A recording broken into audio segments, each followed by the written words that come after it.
Good morning. It's 6:03. Robert and Erin, 101.7 FM and 710 KEEL. Erin away until Monday morning. She'll be back. In the meantime, Matt, local news getting ready right now. A man got shot yesterday by a Shreveport deputy city marshal. We'll have all the details on that.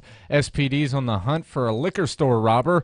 And could Shreveport Airport soon be without passenger screening? Here's the deal. All the really big stories this morning are sports related.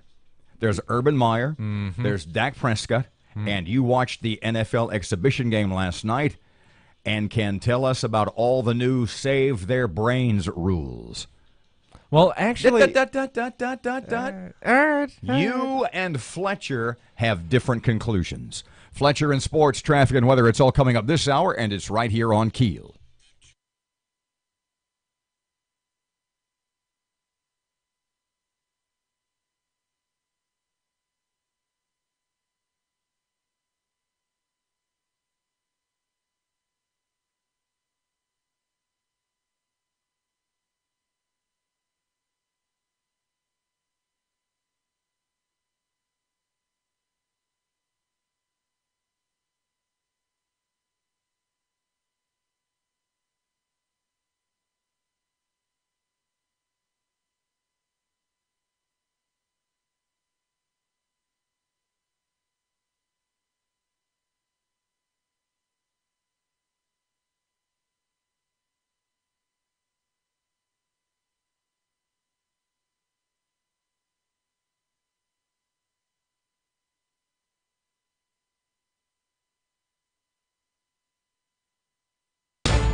Information. KEEL News now. A man is recovering after being shot by a Shreveport deputy city marshal. The incident happened in the 2700 block of Sunnybrook Street late Thursday morning. Bobby Wallace was allegedly trashing a home, terrorizing neighbors, and beating a man said to be his grandfather when law enforcement arrived on the scene. When officers attempted to subdue Wallace, he began beating on them. At this point, the city marshal deemed Wallace uncontrollable and shot him at least twice. Shreveport police are on the hunt for a suspect who allegedly held up a local liquor store at gunpoint. The theft happened Tuesday night at the Thrifty on Hollywood. Shortly after the robbery, police were able to take one of the suspects, Donnie Ray Morgan, into custody. Police are now looking to locate his alleged accomplice, Lucas Taylor. Caddo Crime Stoppers is offering a reward for information leading to Taylor's arrest. Could Shreveport Airport soon be eliminating passenger screening? The Transportation Security Administration is considering doing away with passenger screening at more than 150 small and medium-sized airports.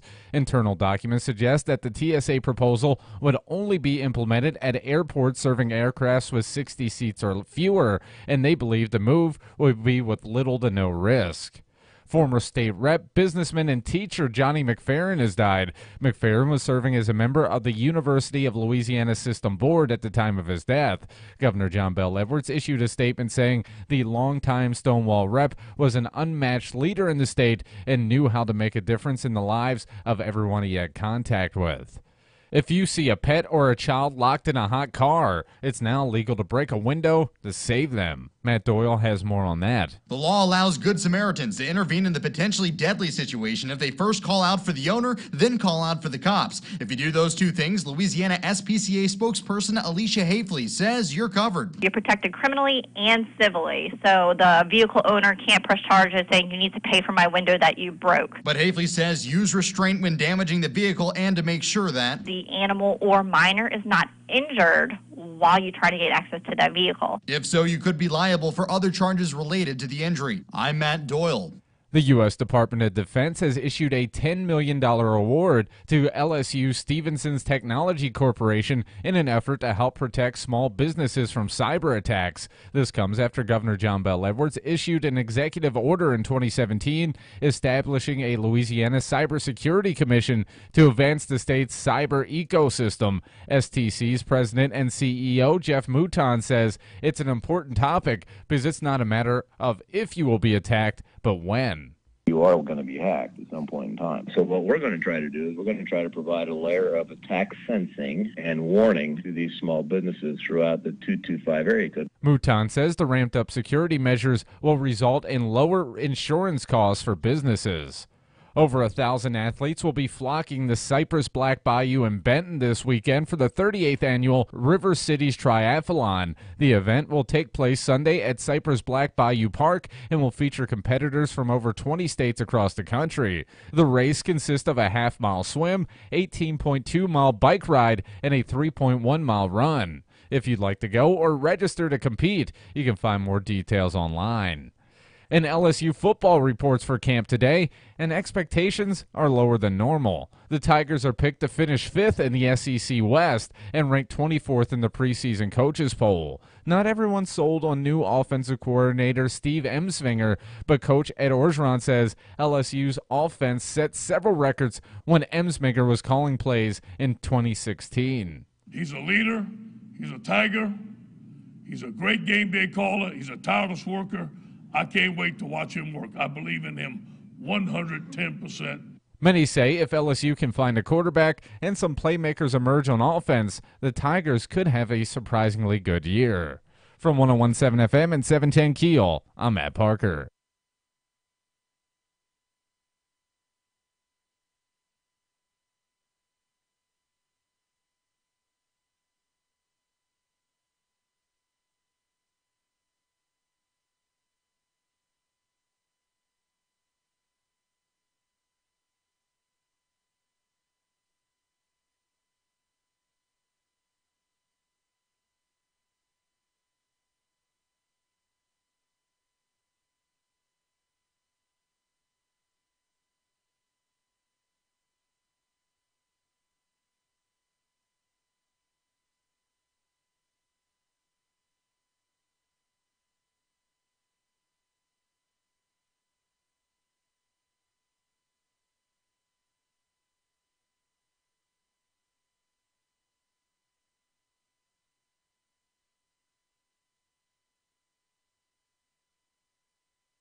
Good morning, 10 past 6 o'clock. It's 101.7 FM and 710 KEEL. Time to start us off with traffic for Friday. Ruben's ready. Looks like Shreveport police still on the scene. A minor accident on North Market between Nelson and Havens Road.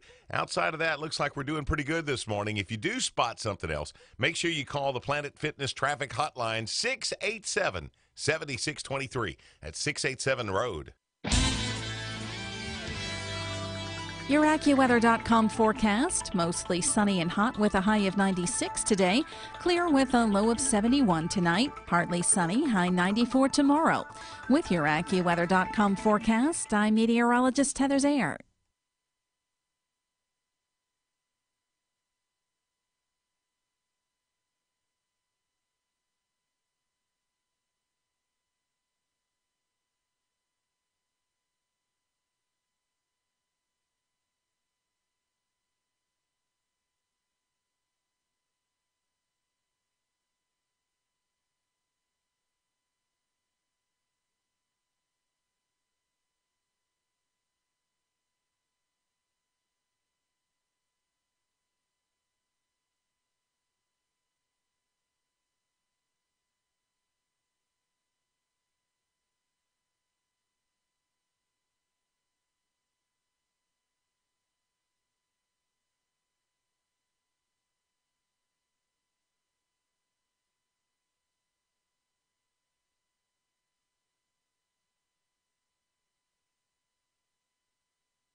I'm here.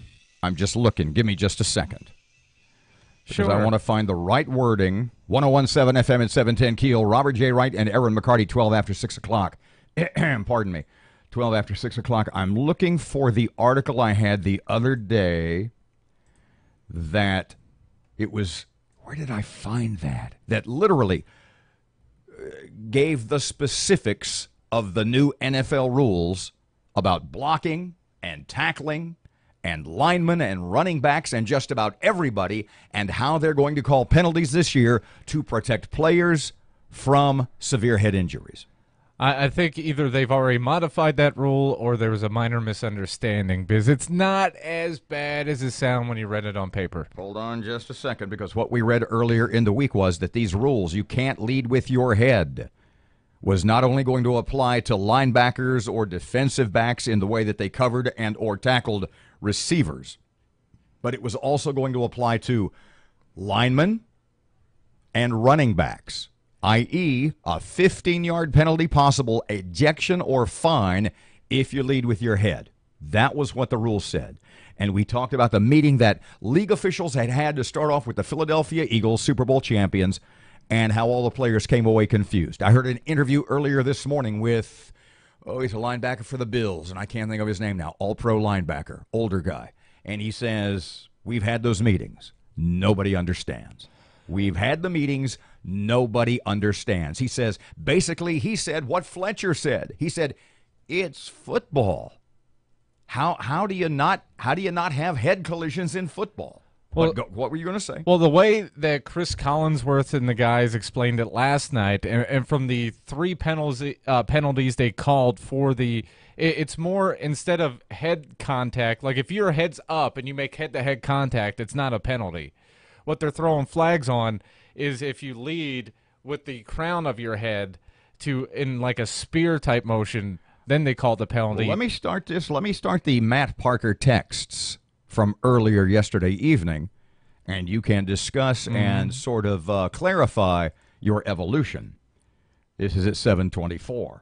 The helmet rule is going to kill all love I have for pro football. I texted back, wow, I forgot there's a game tonight. You respond, already been a call. A glancing blow costs the Ravens 15. There was barely any contact. I responded, so much to discuss. See how many of those they call tonight. What was the player/Harbaugh/announcer reaction? You said, announcers just trying to explain the new rules. They don't seem pleased, but the players were obviously angry and confused. I say, welcome to the NFL 2018. And don't even get me started, Matt responds, on the new NFL kickoff rule. That I hate. I said, wait till tomorrow for that. Then about 90 minutes later, you send me another text. This rule makes a little more sense. I don't like it, but at least I understand it now. And it's not quite as bad as it originally sounded. Now, explain to me what happened between early in the game and later in last night's game that sort of took the edge off your anger. Well, NFL referees make bad calls. And when you have a new rule that no one really understands, when they make a dumb, boneheaded call that's not the normal, and it happens to be the first one ever called, and it's a BS call, and you don't know if that's going to be the way it's called always. Because basically... So what happened through the game that makes you think it may not be as bad, rather, as you originally thought? I watched the game. They called 3 of those penalties. Like I said, the first one when I texted you was horrible, and I just assumed that's how they were going to call the game from here on out, and that wasn't the case. There was head contact.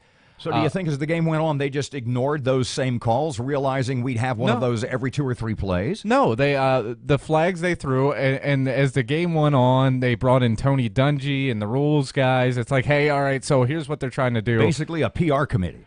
Basically, what they're trying to do with this new rule is prevent, what was the guy's name from the Steelers? Ryan Shazier? Yeah. This isn't about concussions as much as don't break your frickin' neck. Like, don't lead with the crown of your helmet into another person's body at full speed. Right.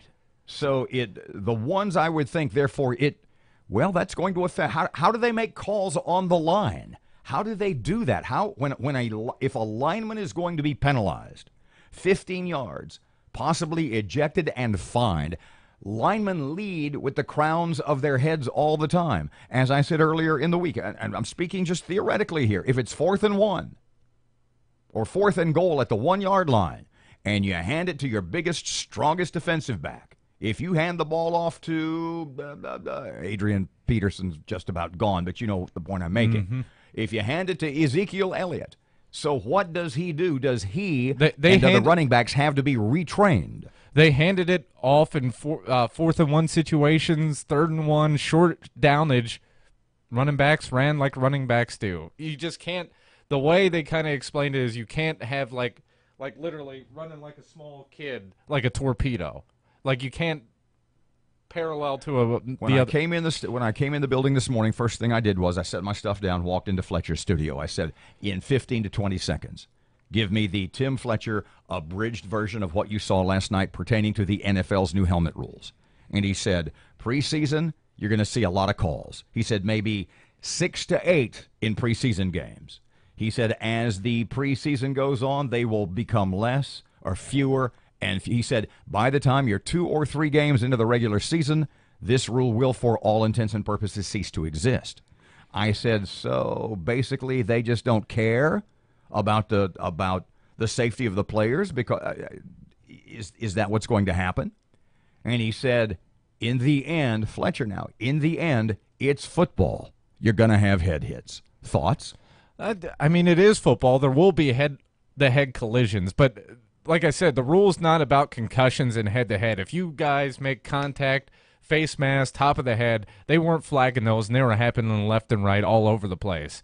This is more of a don't spear another guy where you can break at any speed, at any location on the field. Yeah, where you could break your neck. Just don't break your neck. 19 past 6 o'clock, 101.7 FM, 710 KEEL. We have some sex trafficking, human trafficking updates when we get back. Right now, Ruben's here. One little snag in the traffic this morning. It's in Shreveport. Minor accident on Crotts between Oleander and Crabapple. Of course, if you've spotted something else that we haven't reported, make sure you call the Planet Fitness Traffic Hotline. We'll get the word out. 687-7623. That's 687-ROAD. Your AccuWeather.com forecast. Mostly sunny and hot with a high of 96 today. Clear with a low of 71 tonight. Partly sunny, high 94 tomorrow. With your AccuWeather.com forecast, I'm meteorologist Heather Zayer.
Twenty past 6 o'clock, time for KEEL Sports. Good morning from the sports desk of 1130 The Tiger. This is Tim Fletcher. The NFL preseason kicked off last night with the annual Hall of Fame game in Canton, Ohio. Baltimore held on to edge Chicago 17-16 in a sloppy affair. The two teams combined for 6 fumbles and 12 sacks. Heisman Trophy winner Lamar Jackson played the second half for the Ravens. His 7-yard TD pass to Hayden Hurst proved to be the game winner. The Bears scored with 2:44 to play, but their 2-point conversion attempt failed. LSU players report to campus today. This weekend, it will be determined which Tiger will receive the coveted number 18 jersey. Jacob Hester told us yesterday that a meeting will take place this weekend with the one recipient determined. Last year, 2 players, one on defense, one on offense. That's Christian Lacouture and J.D. Moore, wore number 18. Both Louisiana Tech and Grambling players reported to campus Thursday. They begin practices today. And Texas scored 10 runs in the first 2 innings to set up a 17-8 rout of Baltimore and Arlington. Runette Odor became the first player to receive 5 walks, none intentional, and homer in the same game. From the sports desk of 1130 The Tiger, this is Tim Fletcher.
24 past 6 o'clock, 101.7 FM at 710 Keel. Robert and Erin, she's back on Monday. Other sports stories we'll get to a little bit later this morning. Urban Meyer, some news out of Ohio State, well, Columbus to be specific. And the trashing of Dak Prescott has begun. Get ready, kid, because they're getting ready to stomp all. They already are. By two no-name guys. No. What happens is a low-level or medium-level celebrity or whatever celebrity in verbal italics starts some. You saw what that rapper called him. You saw the racist term he used for another black man. Well, he was interviewed, I think it was ESPN last night, and the whole purpose of the interview was allow him to trash Dak Prescott again. So it's not about the level of the celebrities that do the trashing, is that it gives the networks who lean to the left, in ESPN's case, the far left, it gives them a chance to take a stance without taking a stance. Okay. Makisha Creel is the assistant DA for Caddo Parish. She is the head of the human trafficking. She is the head of human trafficking victim coordinating. And she's going to join us at 10 past 8 o'clock this morning. What's she going to talk about? Tell us. Fill us in. When I sent her the email, I said, hey, we want to talk about the penalty for the massage parlor owners that got sentenced. And I used italics and quotation marks on that. Did you in the email, or did you just, are you doing that here? Just here. Okay. I didn't want to offend the young lady. If you don't know, well, yeah, I mean, we'll see what she had to do with that, or why they... Or is that typical? I mean, that's... If you don't know the case we're talking about, it was two folks here in Shreveport, and they had a chain of quote-unquote massage parlors. All across the country. And the owner, whose name eludes me, I apologize. Leanin Teenan, I think.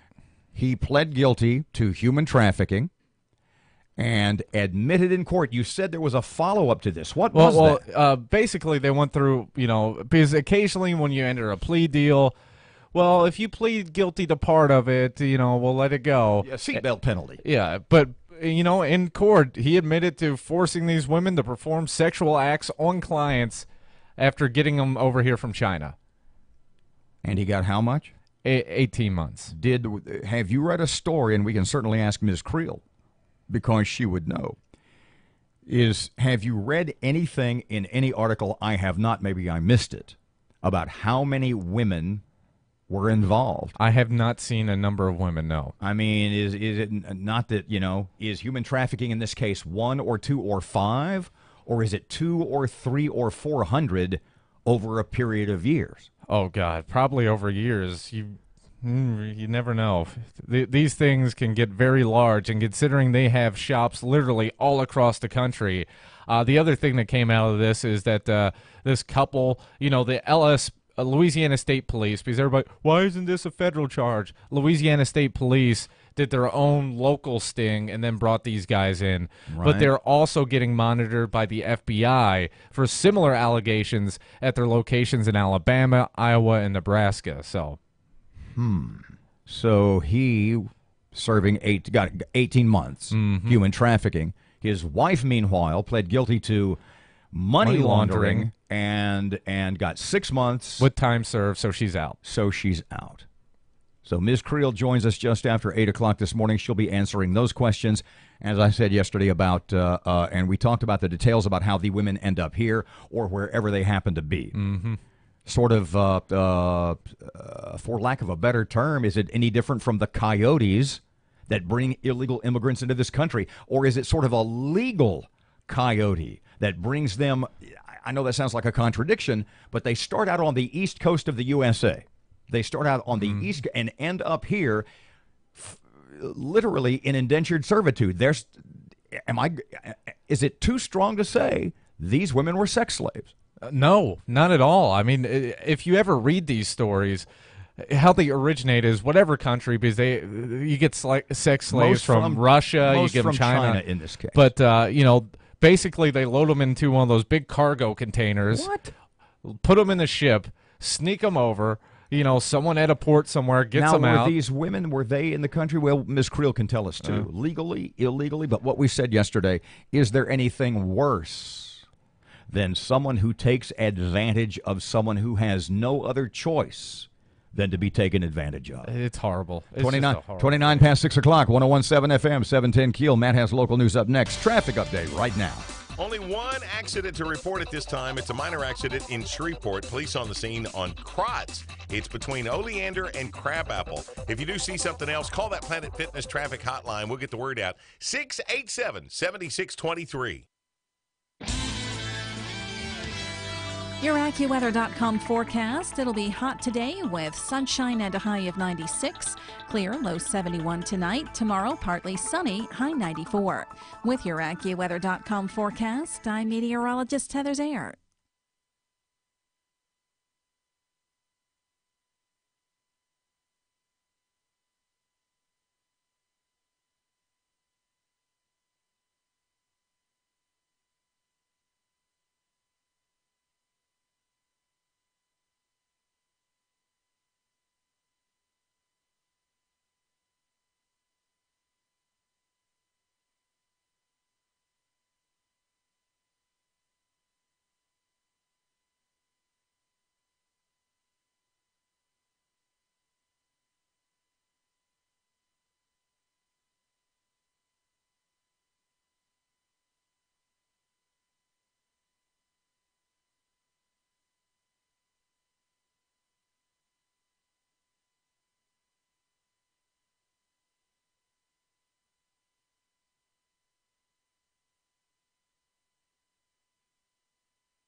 The power of information.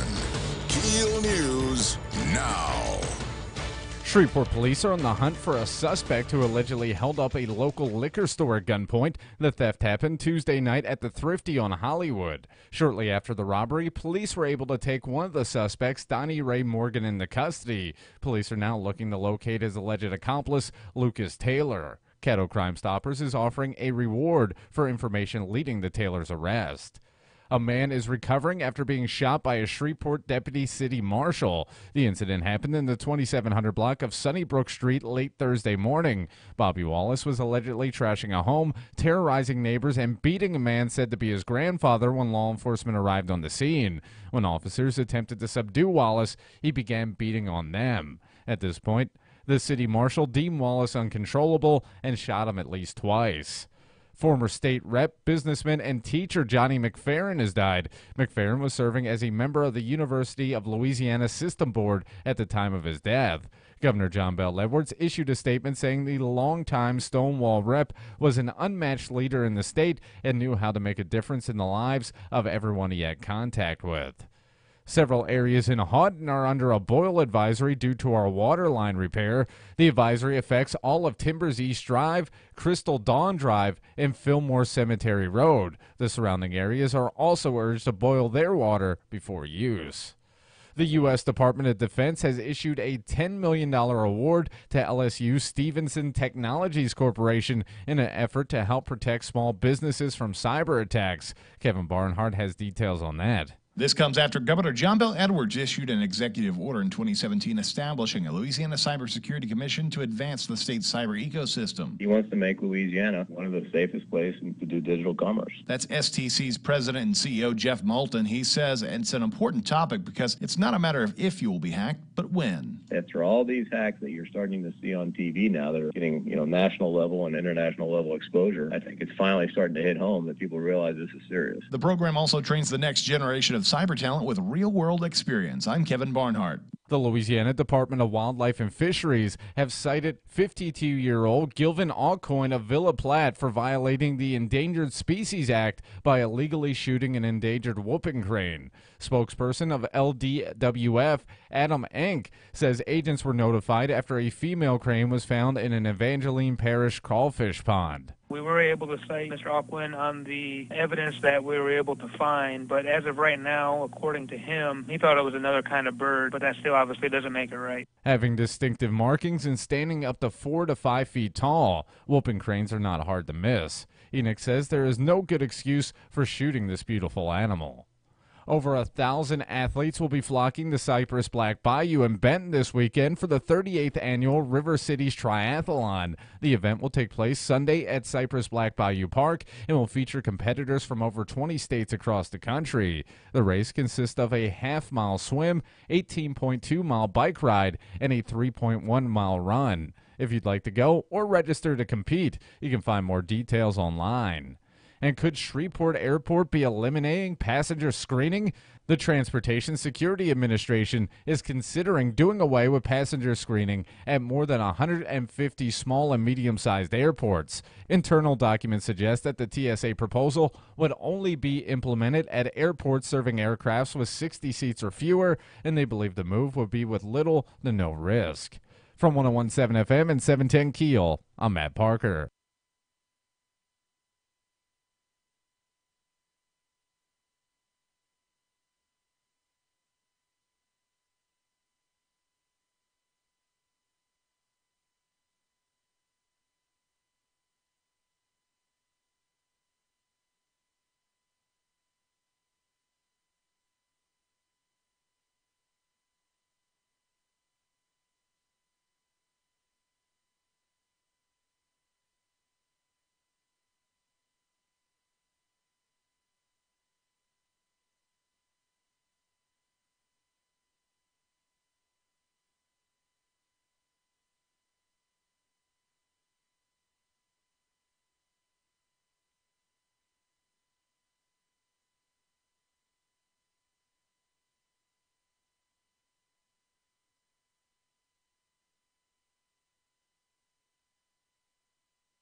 .101.7 FM and 710 KEEL. Robert J. Wright and Erin McCarty. Shannon Sharp yesterday on one of the Fox Sports programs. Ready? Mm-hmm. Nick Saban's backups at Alabama. God, I wish Erin were here. I'm glad she's not. You just mentioned Nick Saban, and whenever you do that, I get covered in spit. So there's the promo. Make a note. 6:36:45. That's the promo for today. Write it down. Covered in spit. There's the punchline. all right. Shannon, you're right. It's funny for you, not so much for me. I need an umbrella when you start talking to Alabama. Poncho, for God's sake. Nick Saban's backup. That's so funny. Shannon Sharp said this yesterday. Nick Saban's backups would be a top 5 team in the NCAA football. Yay or nay? That might be a bit of a stretch, but pretty damn close. Breaking. I saw this on Facebook last night. Breaking. ESPN releases its top 10 preseason picks. You ready? Yeah. Number 1, Alabama. Way to go out on a limb. Number 2, Clemson. Number 3, Alabama second string. Number 4, Ohio State. Number 5, Oklahoma. Number 6, Alabama practice squad. Number 7, Georgia. Number 8, Wisconsin. Number 9, Alabama youth camp football. Come on. And number 10, West Virginia. Let me ask you something about this whole Urban Meyer thing. Oh, God. No matter what happens, assuming the worst happens, which is Urban Meyer ends up out of a job. At least that's the worst that could happen for Urban Meyer. At the end of the day, does this really, Bobby Petrino, does this really in any way derail Urban Meyer's career? I think in this day and age, if all this comes to pass and he gets fired. If he gets fired, pardon me, if he gets fired, today's the 3rd. If he gets fired by, say, theoretically, August 10th. Because if they're going to make a move, they want to make a move as soon as they can because they want to get the new guy in and get adjusted. Let's assume for the moment he gets fired by August 10th. What's the over-under before Urban Meyer has another major college football coaching job? I think 2 to 3 years at least. I honestly think in this day and age, with what he is accused of, nobody's going to want to touch him until that storm blows by for a while. How long was Bobby Petrino out from Arkansas back to Louisville? A year? It was a year, maybe 2. I think it was about that. And of all the guys you thought that had just shot himself in the foot so terribly, I mean, first of all, how he left Atlanta. Second of all, he ends up at Arkansas, and the disaster with the relationship with the what was it, like the co-ed? Yeah, that TA, something like that. And yet he's back at Louisville, a major college job, and he's making $3-4 million a year. So I'm asking you again, what do you think the over-under on Urban Meyer is? I still think it's going to be at least 3 years. 639, 101, at least 3 years. 101.7 FM, 710 Keel. Latest traffic update for Friday. One little snag in the traffic this morning. It's in Shreveport. Minor accident on Crotts between Oleander and Crabapple. Of course, if you've spotted something else that we haven't reported, make sure you call the Planet Fitness traffic hotline. We'll get the word out. 687-7623. That's 687 Road. Your AccuWeather.com forecast. Mostly sunny and hot with a high of 96 today. Clear with a low of 71 tonight. Partly sunny, high 94 tomorrow. With your AccuWeather.com forecast, I'm meteorologist Heather Zayer.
.101.7 FM and 710 Keel. Robert J. Wright and Erin McCarty. 2 guests on the list for so far this morning. Senator Bill Cassidy at 7:40. I guess he had his meeting with, I was going to say, proposed nominated Justice Kavanaugh. Definitely want to talk about that. And Makisha Creel from the Caddo DA's office on human trafficking, sex trafficking, just after 8. Off the top of your head, the only one I can think of is that ice water challenge thing. What other challenges of late have come to pop into your head? God, the ice challenge thing was years ago. Okay, well, I don't think there's ever been any. Yeah, there's been 2 or 3 other silly ones. I don't know. You're asking the wrong guy. I'm trying to think because there's one, it seems, of far lesser reach every like 6 months or so.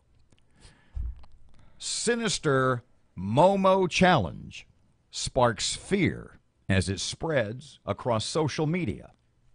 Have you heard of the Momo challenge? No. A new internet game called the Momo Challenge dares users to commit suicide. The game originated on Facebook and is now circulating on WhatsApp. Is that a big app? I don't have that. What is that? You don't know either?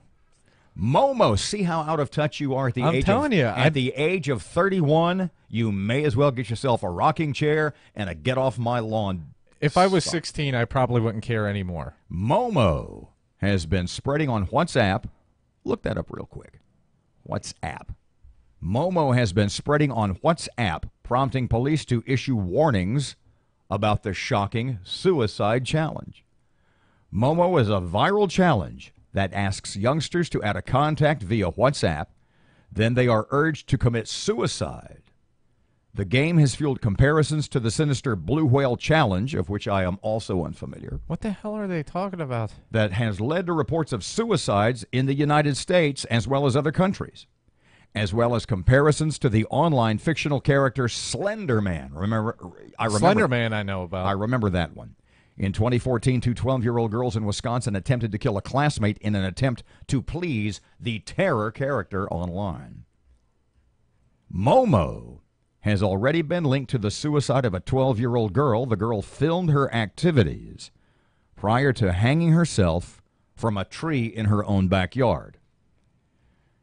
Wow. Police reports in a number of countries have voiced their concern about the so-called Momo, described as similar, as we said, to the Blue Whale Challenge, believed to be, et cetera, et cetera.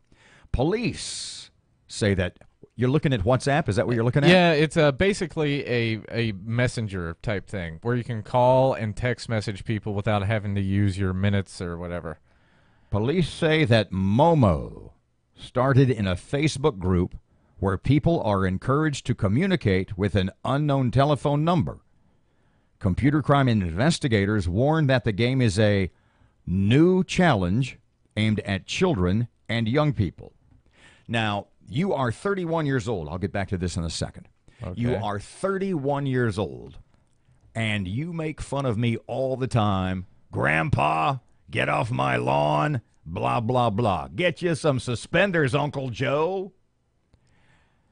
Do you feel as though you, at the age of 31, right now, have literally no understanding of how the mind of a 14 or 15-year-old might work? Apparently not, because under no circumstances can I think of a situation where a stranger could get into contact with me, tell me to commit suicide, and I'm like, well, I gotta do it. Like, I can't even grasp the concept of that. But when you look back at Slender Man, you're talking about a fictional, although creepy as hell, online character that convinced, if you will, two teenage girls to try to kill a friend. Yeah, they bought into a movie, which is, I think, a little bit different than a stranger direct message you and going, kill yourself. Police say Momo started in a Facebook group where people are encouraged to communicate with an unknown telephone number. Computer crime investigators warn the game is a new challenge aimed at children, and young people. Momo threatens to appear in the night or lay a curse on the users if they do not respond. WhatsApp, this is the official statement from the WhatsApp company. WhatsApp cares deeply about the safety of our users, a WhatsApp spokesperson said.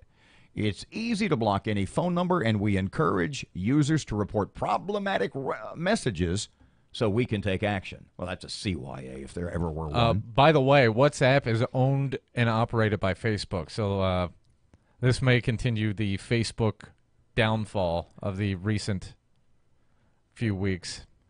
I'm pondering this, and I'm wondering what you said. This is beyond my grasp, literally beyond anything I can comprehend. And the only thing that comes to mind, and just call me an old fuddy-duddy or call me a whatever you want to call it, but I can't imagine that any of these children, young teenagers, that might be affected like this, by this, persuaded, consumed by this, have ever set a foot in church. And I'm being totally serious. I am being totally serious. I just, that is, see, you have the same look on your face that I do. I don't even know if you could never step foot in a church in your entire life. Having a stranger convince you to do anything, especially kill yourself, is just moronic. And yet, you can call it whatever you want to call it, and yet it happens. From Slender Man to the Blue Whale deal to this latest Momo, it's obviously affecting some children, and you got to wonder what goes through these kids' heads. I mean, I did some dumb things when I was a kid, but I certainly could never have been convinced to hang myself in the backyard. Yeah, I've done dumb stuff too, but none of it was deadly.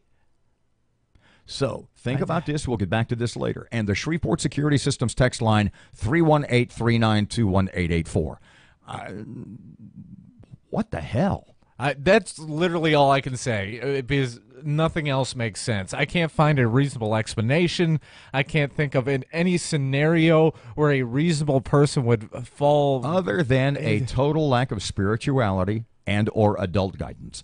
649, 1017 FM, 710 Keel traffic update right now. Let's hit it. Looks like only one traffic issue to report at this time, but it's a doozy. A minor accident on Crotts between Oleander and Crabapple in Shreveport. Shreveport police are there, but also got the Shreveport Fire Department on the scene with 4 different units. So this has turned into a pretty hairy situation.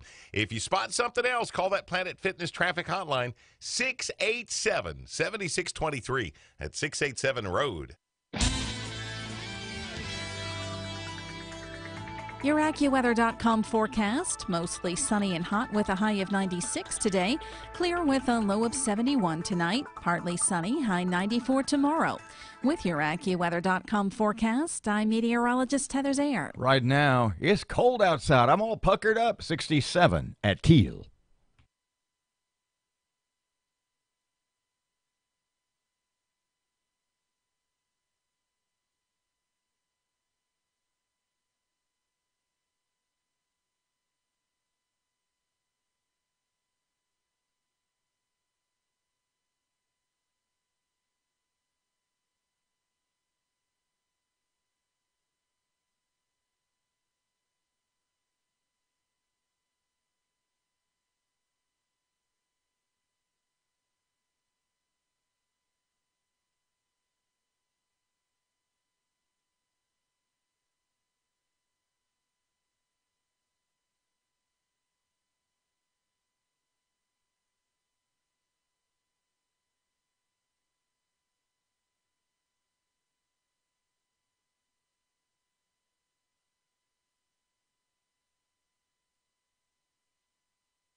It's 8 before 7 o'clock, 1017 FM, 710 Keel Sports. Good morning from the sports desk of 1130 The Tiger. This is Tim Fletcher. The NFL preseason kicked off last night with the annual Hall of Fame game in Canton, Ohio. Baltimore held on to edge Chicago 17-16 in a sloppy affair. The two teams combined for 6 fumbles and 12 sacks. Heisman Trophy winner Lamar Jackson played the second half for the Ravens. His 7-yard TD pass to Hayden Hurst proved to be the game winner. The Bears scored with 2:44 to play, but their 2-point conversion attempt failed.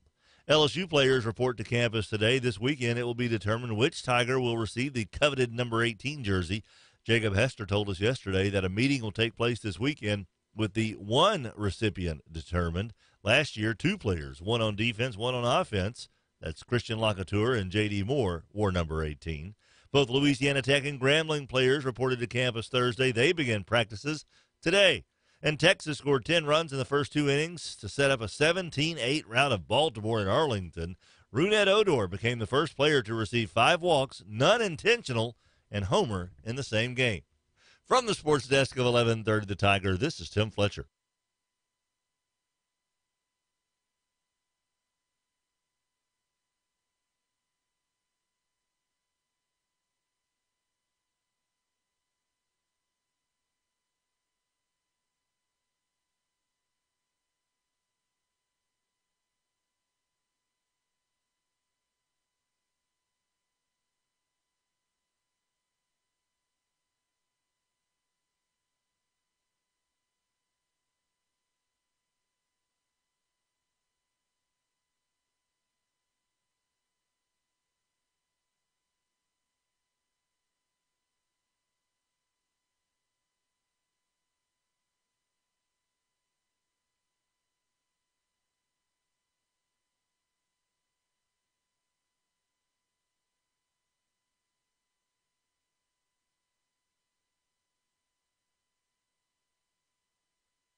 1017 FM and 710 Keel. Robert J. Wright and Erin McCarty, 655. Miss Erin's away today, back on Monday. So what have you missed the most about Erin being gone? What have you missed the most?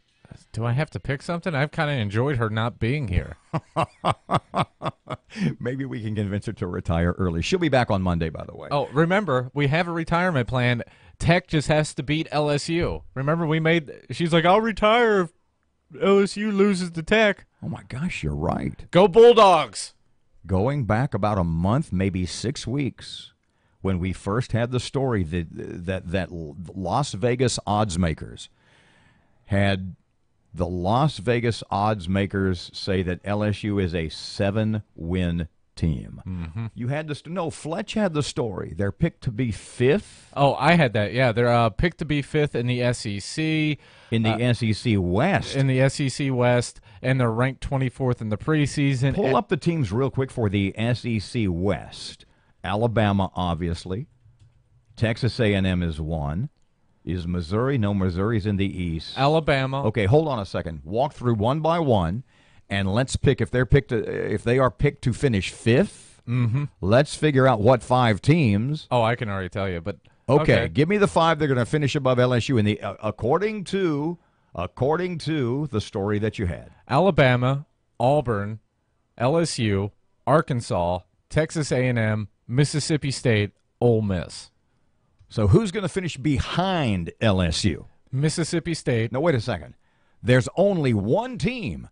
Oh, we got to go, don't we? We'll talk about this just after 7 o'clock. 101, see, you get caught up in it, and it's hard to quit. 6:56, here's Rush. On Tuesday, 40-year-old Georgia Supreme Court Justice Britt Grant was confirmed as a judge on the 11th Circuit Court of Appeals. She once clerked for Judge Brett Kavanaugh, who is Trump's Supreme Court nominee. President Trump has now appointed 24 federal circuit judges, more than any other president at this time in his term. In fact, 1 out of every 7 sitting circuit judges was appointed by Donald Trump. The New York Times, though, they're not happy. They worry that President Trump is leaving an indelible conservative stamp on the judiciary. They complain his impact is just beginning, and that's right on. That's exactly right. After all, Trump's appointees are young. Many will work their way to the federal appeals courts and will move those powerful courts to the right. The left is in agony. That's why it's so heartwarming. President Trump deserves credit. So does Senator Mitch McConnell, who has been a pit bull getting these justices confirmed. But someone else deserves credit. You know who? Dingy Harry. If Dingy Harry Reid hadn't changed the old rules of the Senate to get Obama's judges confirmed, then none of this would likely be happening. You talk about poetic justice. The Democrats make a move, and it comes back to bite them in the you-know-where, and we can all smile about it. I am.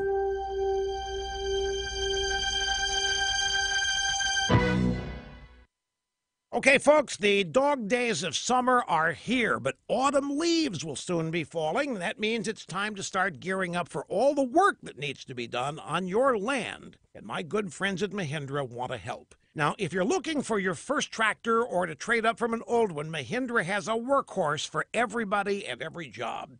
In fact, Mahindra offers a full line of subcompact, compact, and utility tractors backed by a 5 or 7-year powertrain warranty. And don't forget about Mahindra's rugged utility vehicles available in single cab or crew cab. Now is the time, folks. Now is the time to learn more about Mahindra, the world's #1 selling tractor company, or find your dealer at MahindraUSA.com. Take advantage of rock-bottom prices and test drive a Mahindra today at Kelly Tractor and Equipment in Longview, or visit kellytractor.net. That's kellytractor.net. Shreveport Police and the Shreveport Fire Department are on the scene. A minor accident. It's on Crotts between Oleander and Crabapple. We've got 1 police unit there and 4 different fire units on that scene. So give them plenty of room. If you spot something else, call the Planet Fitness Traffic Hotline, 687-ROAD. Your AccuWeather.com forecast. Mostly sunny and hot with a high of 96 today. Clear with a low of 71 tonight. Partly sunny, high 94 tomorrow. With your AccuWeather.com forecast, I'm meteorologist Heather Zayer. Breaking news and trending talk. This is 1017 FM and 710 KEEL. KEEL, Shreveport.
Good morning, 7:03. Robert and Erin, 101.7 FM and 710 Keel. Erin off until Monday. Matt's in the Erin chair. Local news coming up in seconds. A longtime state rep has passed away. We'll have some info on that.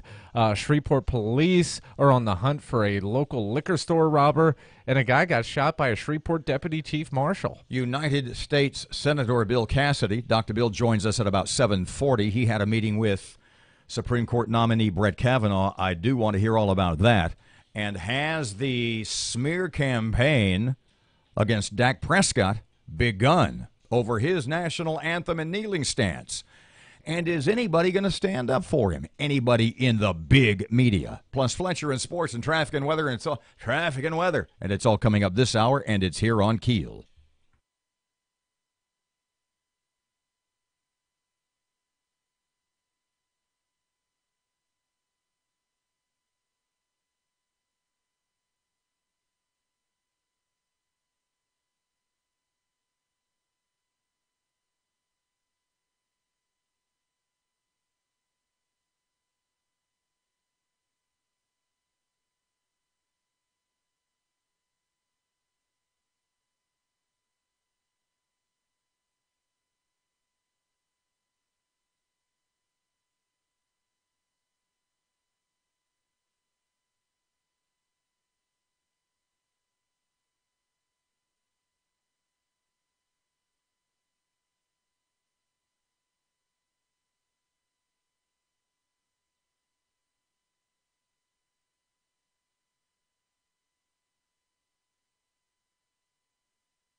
The power of information. Keel News now. Former state rep, businessman, and teacher Johnny McFerrin has died. McFerrin was serving as a member of the University of Louisiana System Board at the time of his death. Governor John Bel Edwards issued a statement saying the longtime Stonewall rep was an unmatched leader in the state and knew how to make a difference in the lives of everyone he had contact with.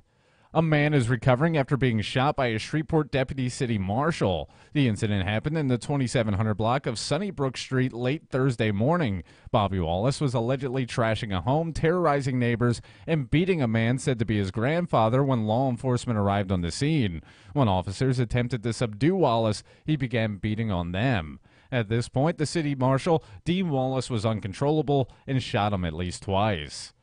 Shreveport police are on the hunt for a suspect who allegedly held up a local liquor store at gunpoint. The theft happened Tuesday night at the Thrifty on Hollywood. Shortly after the robbery, police were able to take one of the suspects, Donnie Ray Morgan, into custody. Police are now looking to locate his alleged accomplice, Lucas Taylor. Caddo Crime Stoppers is offering a reward for information leading to Taylor's arrest. Several areas in Houghton are under a boil advisory due to a water line repair. The advisory affects all of Timbers East Drive, Crystal Dawn Drive, and Fillmore Cemetery Road. The surrounding areas are also urged to boil their water before use. Football season arrives for the Fightin' Tigers of LSU as players report for fall camp today. Matt Doyle reports Coach Ed Orgeron is fired up for the season. LSU's offense is a big unknown, and it's unclear who's going to start at quarterback. Plus, the Tigers don't have a dependable ball carrier and a bunch of young wide receivers. But Orgeron says fans should expect an exciting offense with 4 and 5 wide receiver sets. And we're going to spread the ball around and throw it. We're going to be 50-50. It's going to be exciting. The Tigers' defense should be one of the best in the SEC. Orgeron says it starts with a defensive line led by former Neville standout, Rashard Lawrence. We're going to be more active. We're going to get up the field. We're going to penetrate. And we're going to have some fun. I'm Matt Doyle. The U.S. Department of Defense has issued a $10 million award to LSU Stevenson Technologies Corporation in an effort to help protect small businesses from cyber attacks. This comes after Governor John Bel Edwards issued an executive order in 2017 establishing a Louisiana Cybersecurity Commission to advance the state's cyber ecosystem. STC's president and CEO Jeff Mouton says the efforts extend far beyond just protecting small businesses that may not have a clear picture of cyber threats. It's a matter of national security. A lot of these folks at the local level don't get any insight as to what's really going on the security front. Mouton says the ramped-up security measures will result in lowered insurance costs for businesses. Could Shreveport Airport soon be without passenger screening? The Transportation Security Administration is considering doing away with passenger screening at more than 150 small and medium-sized airports. Internal documents suggest that the TSA proposal would only be implemented at airports serving aircrafts with 60 seats or fewer, and they believe the move would be with little to no risk. And over 1,000 athletes will be flocking to Cypress Black Bayou in Benton this weekend for the 38th annual River Cities Triathlon. The event will take place Sunday at Cypress Black Bayou Park and will feature competitors from over 20 states across the country. The race consists of a half-mile swim, 18.2-mile bike ride, and a 3.1-mile run. If you'd like to go or register to compete, you can find more details online. From 101.7 FM and 710 KEEL, I'm Matt Parker.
Ten past 7 o'clock, 101.7 FM, 710 KEEL. Time for traffic. Looks like awesome news in regards to the traffic. You drive into work right now. If you're on the roads, looks like no problems at all. Now, you might spot something that we haven't heard about yet. If you do, call that Planet Fitness traffic hotline, 687-7623. Your AccuWeather.com forecast. It'll be hot today with sunshine and a high of 96. Clear, low 71 tonight. Tomorrow, partly sunny, high 94. With your AccuWeather.com forecast, I'm meteorologist Heather Zayer.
I gotta say, in this instance, I hope you're right. I hope I am 100% wrong.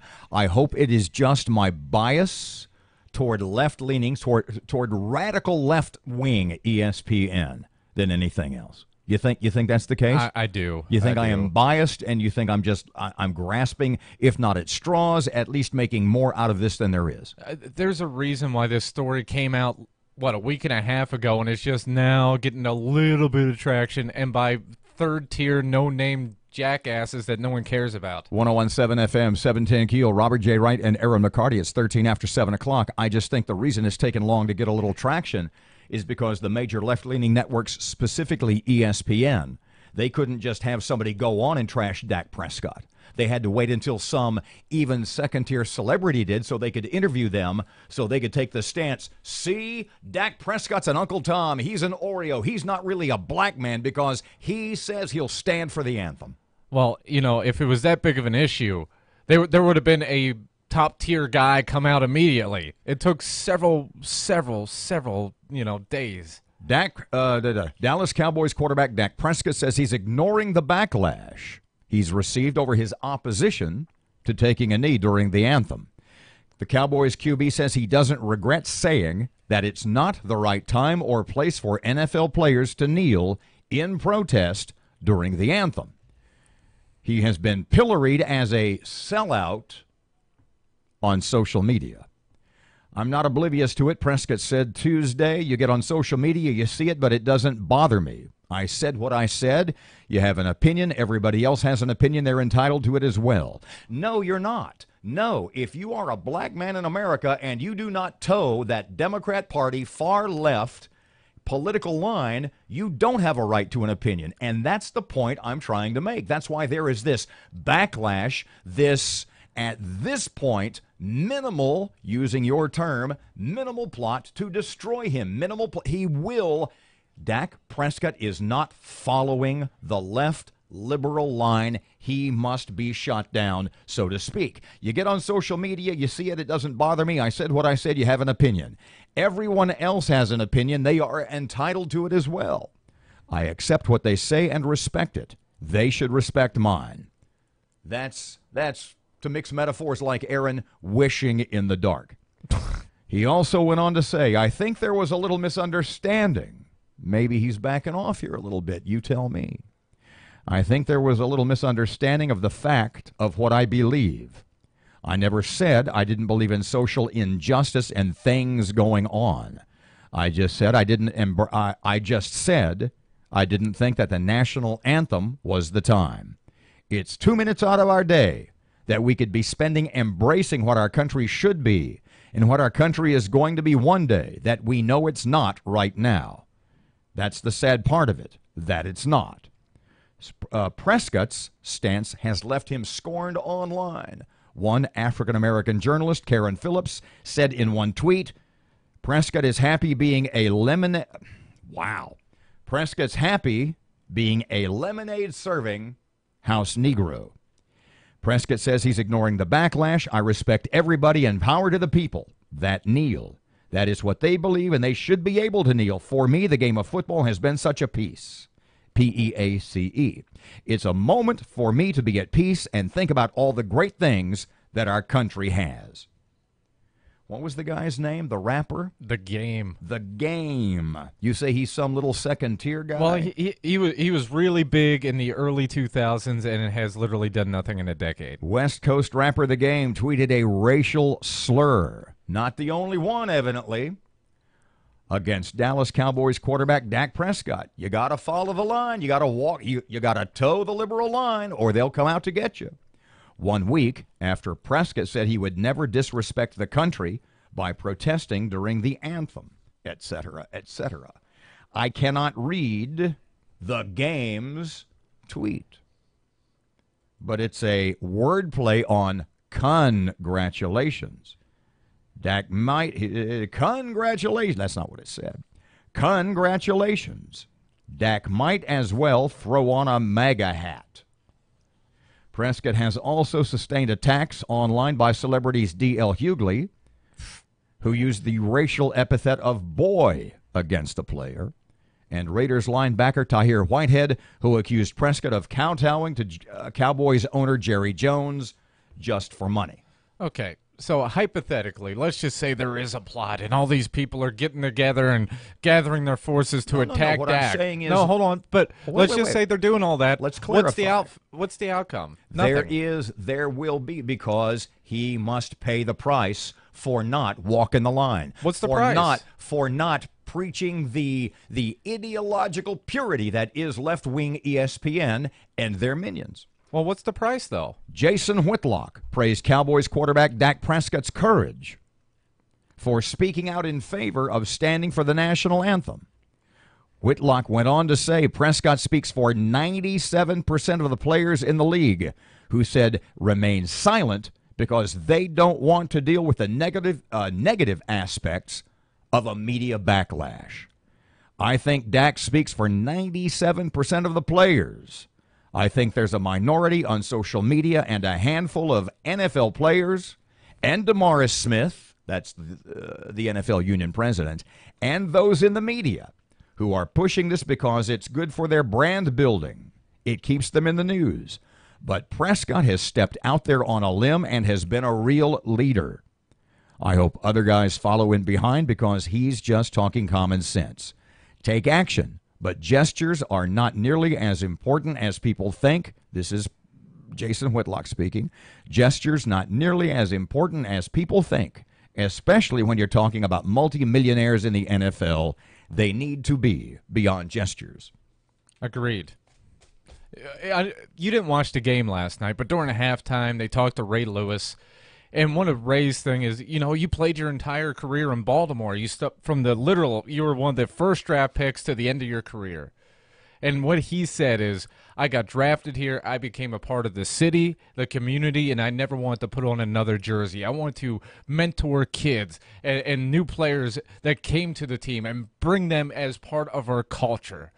You know what? If Ray Lewis was protesting, I think people would be more understanding because he puts his money where his mouth is and actually is doing something to solve the problem. All these guys are just flapping their gums, and what are they really doing? 19 Nothing. past 7 o'clock, 101.7 FM, 710 Keel. Fletcher Sports just a couple of seconds away. Traffic update right now. Looks like awesome news in regards to the traffic. You drive into work right now, if you're on the roads, looks like no problems at all. Now, you might spot something that we haven't heard about yet. If you do, call that Planet Fitness traffic hotline, 687-7623.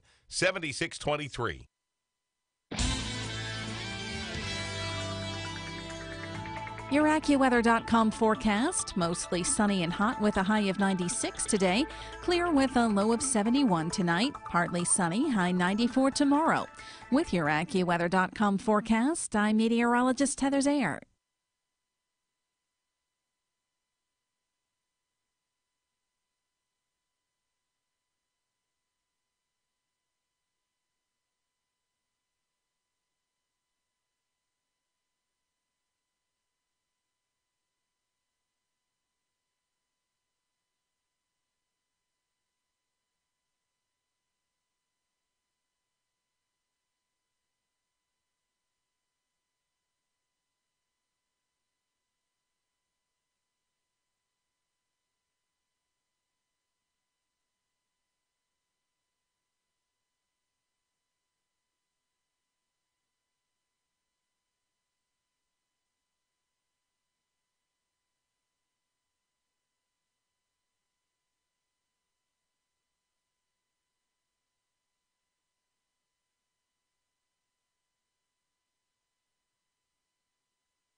.722, time for Keel Sports. Here's Fletch. Good morning from the sports desk of 1130 The Tiger. This is Tim Fletcher. The NFL preseason kicked off last night with the annual Hall of Fame game in Canton, Ohio. Baltimore held on to edge Chicago 17-16 in a sloppy affair. The two teams combined for 6 fumbles and 12 sacks Heisman Trophy winner Lamar Jackson played the second half for the Ravens. His 7-yard TD pass to Hayden Hurst proved to be the game winner. The Bears scored with 2:44 to play, but their two-point conversion attempt failed. LSU players report to campus today. This weekend, it will be determined which Tiger will receive the coveted number 18 jersey. Jacob Hester told us yesterday that a meeting will take place this weekend with the one recipient determined. Last year, two players, one on defense, one on offense. That's Christian Lacouture and J.D. Moore wore number 18. Both Louisiana Tech and Grambling players reported to campus Thursday. They begin practices today. And Texas scored 10 runs in the first two innings to set up a 17-8 rout of Baltimore and Arlington. Runette Odor became the first player to receive 5 walks, none intentional, and homer in the same game. From the sports desk of 1130 The Tiger, this is Tim Fletcher.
Twenty-five past 7 o'clock, 101.7 FM and 710 Keel. Robert and Erin, she's back on Monday.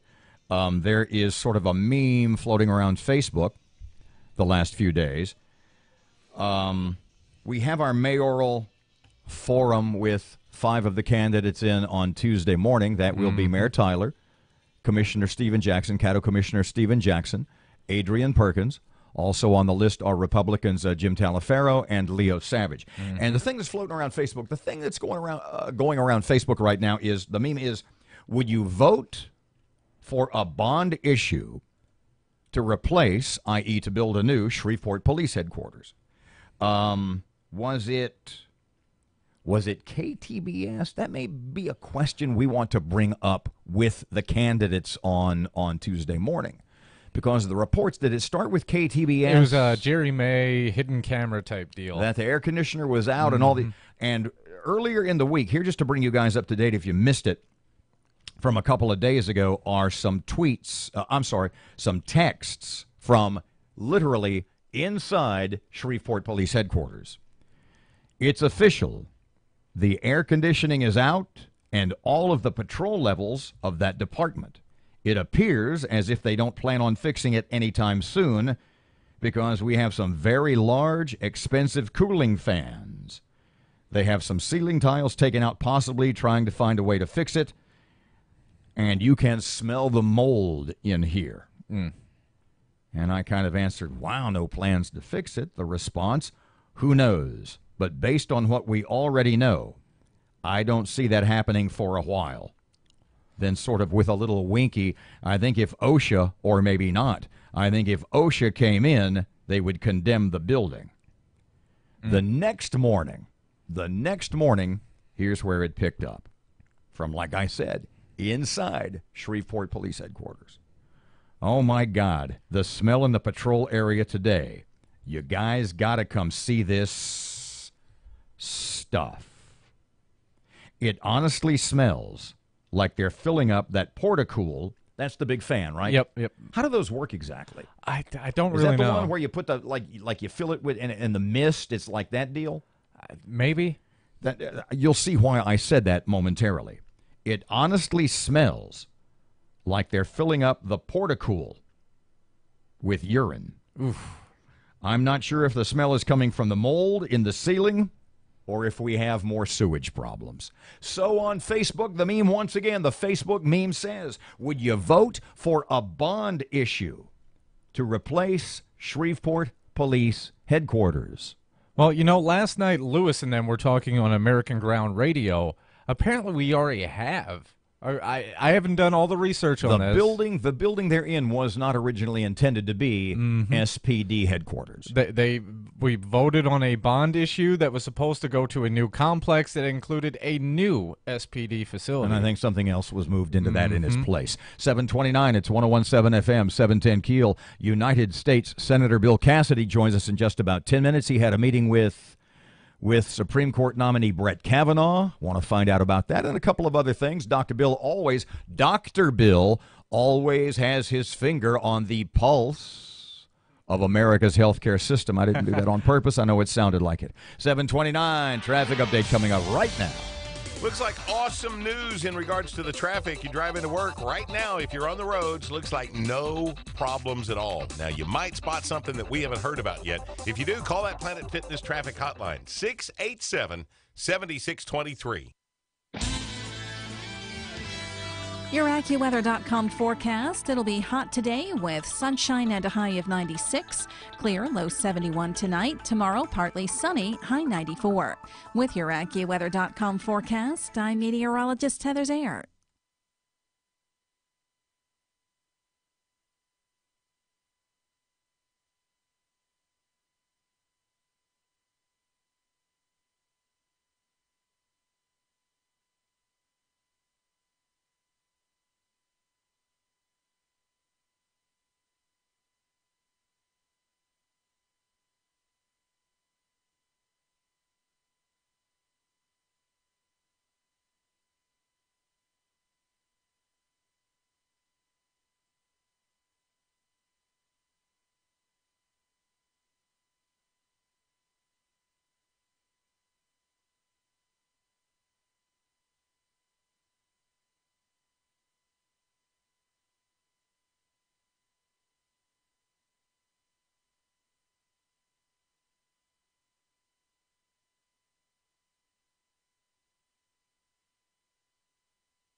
The power of information. KEEL News now.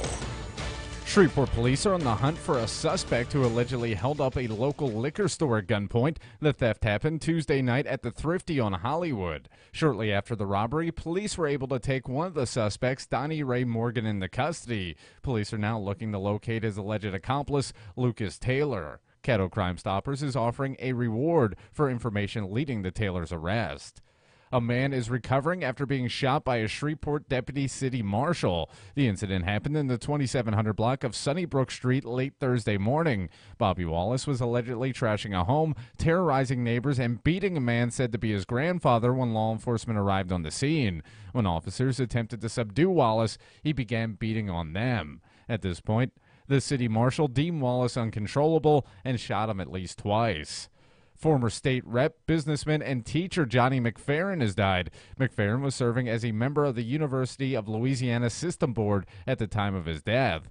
Governor John Bel Edwards issued a statement saying the longtime Stonewall rep was an unmatched leader in the state and knew how to make a difference in the lives of everyone he had contact with. Several areas in Houghton are under a boil advisory due to our water line repair. The advisory affects all of Timbers East Drive, Crystal Dawn Drive, and Fillmore Cemetery Road. The surrounding areas are also urged to boil their water before use. The U.S. Department of Defense has issued a $10 million award to LSU Stevenson Technologies Corporation in an effort to help protect small businesses from cyber attacks. Kevin Barnhart has details on that. This comes after Governor John Bel Edwards issued an executive order in 2017 establishing a Louisiana Cybersecurity Commission to advance the state's cyber ecosystem. He wants to make Louisiana one of the safest places to do digital commerce. That's STC's president and CEO, Jeff Moulton. He says it's an important topic because it's not a matter of if you will be hacked, but when. After all these hacks that you're starting to see on TV now that are getting, national level and international level exposure, I think it's finally starting to hit home that people realize this is serious. The program also trains the next generation of cyber talent with real-world experience. I'm Kevin Barnhart. The Louisiana Department of Wildlife and Fisheries have cited 52-year-old Gilvin Alcoin of Villa Platte for violating the Endangered Species Act by illegally shooting an endangered whooping crane. Spokesperson of LDWF,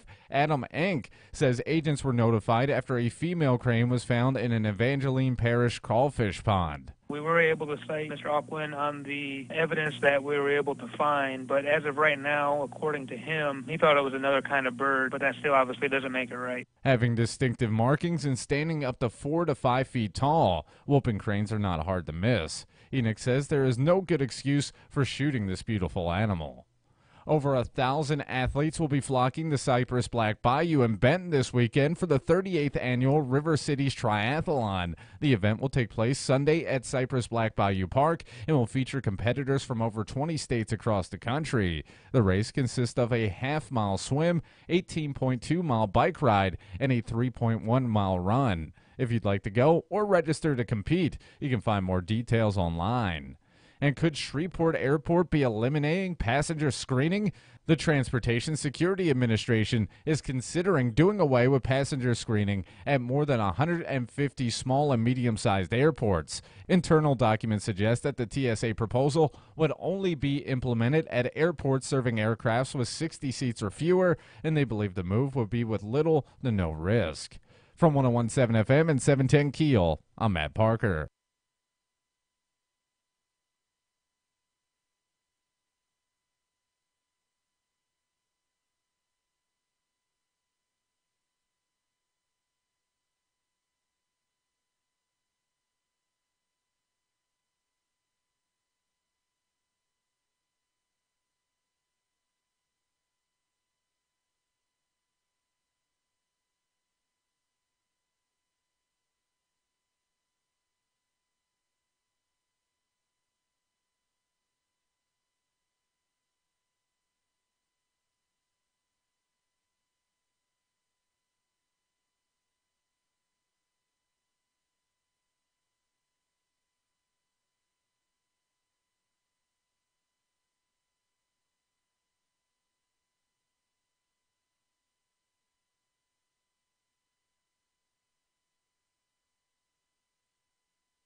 .101.7 FM, 710 KEEL, 736. Robert and Erin. Miss Erin away today, but back in just a couple, like on Monday morning. Senator Bill Cassidy joins us in about 5 or 6 minutes. Hang on. Mm-hmm. So the odds makers, what was it now? Do you have the Ed Orgeron cut? My mind's going 100 miles an hour. I went to bed late last night. Let's see here. I have I just want the one that you had in the LN cut about we got a lot of wide receivers, et cetera, et cetera. Let's see. I think this is it. Let's roll the dice. Hold on. We'll pull an Aaron. He can run the football. That ain't run it. the quarterback draw. No. I want the one read. because there's He's big and he's strong. You can't kill it. There's a specific point I want to make about one particular Ed Orgeron soundbite where he's talking about the offense for the coming season. Let's see here. Orgeron. No, he's talking about the quarterback there. That's not it. Maybe this is this. Hold on. We believe we're building a championship program. None of those are that one. We've got the Orgeron cut. It's in the LN soundbite in a couple of your newscasts. And he says, going to surprise people on offense. Going to throw the ball all over the field. Going to spread it around. Going to have a whole bunch of wide receivers. Go 5 wide. Okay, so here's the point. Am I just silly here? Or does that sound a lot like what they wanted to do last year with Matt Canada? No, because Matt Canada's offense is basically all option all the time with trick plays and nonsense. It's not like It's not a spread offense. It's not a shotgun-based so offense. There is, in what you know and what you've seen, there is a radical difference between what Matt Canada tried unsuccessfully to implement at LSU last year and the Ensminger offense that we'll see in 2018. Yes, it's two completely different animals. Ensminger is going to do basically, I'm trying to think of, like the Baker Mayfield Oklahoma offense, where it's spread out, lots of different weapons on the field where you hope that, the defense can't cover everybody. Do we have those weapons? That's the question. Because you know that LSU is going to have good wide receivers. At the end of the day, you know as well as I do, it always comes down to who's under center. Well, they got that transfer from Ohio State, Joe Burrow. Boy, did that kid get out just in time. Mm-hmm. The odds makers say, you had the story also, that LSU is picked to finish fifth. Yep. In the Southeast Conference Western Division. There's, what, seven teams. 7 teams. So who are the 2 teams, if that's right, who are the 2 teams in your mind that will finish behind LSU? Texas A&M and Mississippi State. You think so? Yeah. So Miss Alabama, Auburn, Ole Miss, and one more. Arkansas. And Arkansas. Arkansas played well the end of last year. All those teams had either came on strong at the end or had really good seasons. So I think they're going to do well. Texas A&M, Mississippi State, and LSU, who the hell knows? So in no particular order, Alabama, Auburn, Georgia. What was the other one? I forgot. Not Georgia. Alabama, Auburn, Arkansas, Texas A&M, LSU supposed to be 5th. Wow. And then bringing up the field, as it were, Mississippi State and who was the other one? Texas A&M. Good Lord. Yeah. So who? Okay, once again, I'm confused. Who are the 4 teams that are picked to finish ahead of LSU in no order? Alabama, Auburn, Arkansas, and Ole Miss. Thank you. 739, 101.7 FM, 710 KEEL. Time for traffic. Shreveport police on the scene, minor accident, I-49 southbound at Kings Highway. You'll want to avoid that. If you spot something else, let us know on the traffic hotline. Planet Fitness traffic hotline, 687-7623 at 687 Road. Your AccuWeather.com forecast, mostly sunny and hot with a high of 96 today. Clear with a low of 71 tonight. Partly sunny, high 94 tomorrow. With your AccuWeather.com forecast, I'm meteorologist Heather Zayer.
Good morning. It's 741. Robert J. Wright and Erin McCarty, 101.7 FM and 710 KEEL. Erin out for the week, back on Monday. Joining us for a little bit is United States Senator Dr. Bill Cassidy. Hey, Dr. Bill, good morning. Welcome back to KEEL. How are you today? Hey, Robert, I am great. It's good to be back with you. Let's start here because, you can bring us all up to speed. What is the status of the Supreme Court nominee Brett Kavanaugh? Is a vote before the Senate going to happen before the elections? And you had a meeting with the nominee Kavanaugh. Tell us about all of that, too. There will absolutely be a vote on Brett Kavanaugh before the election for a couple of reasons. One, he needs to be confirmed. The session starts around October 1st. But just look at the politics, Robert. Just look at the politics. There are 10 senators, Democratic senators, running for re-election in states that Trump won. 3 or 4 running in states in which Trump won by double digits.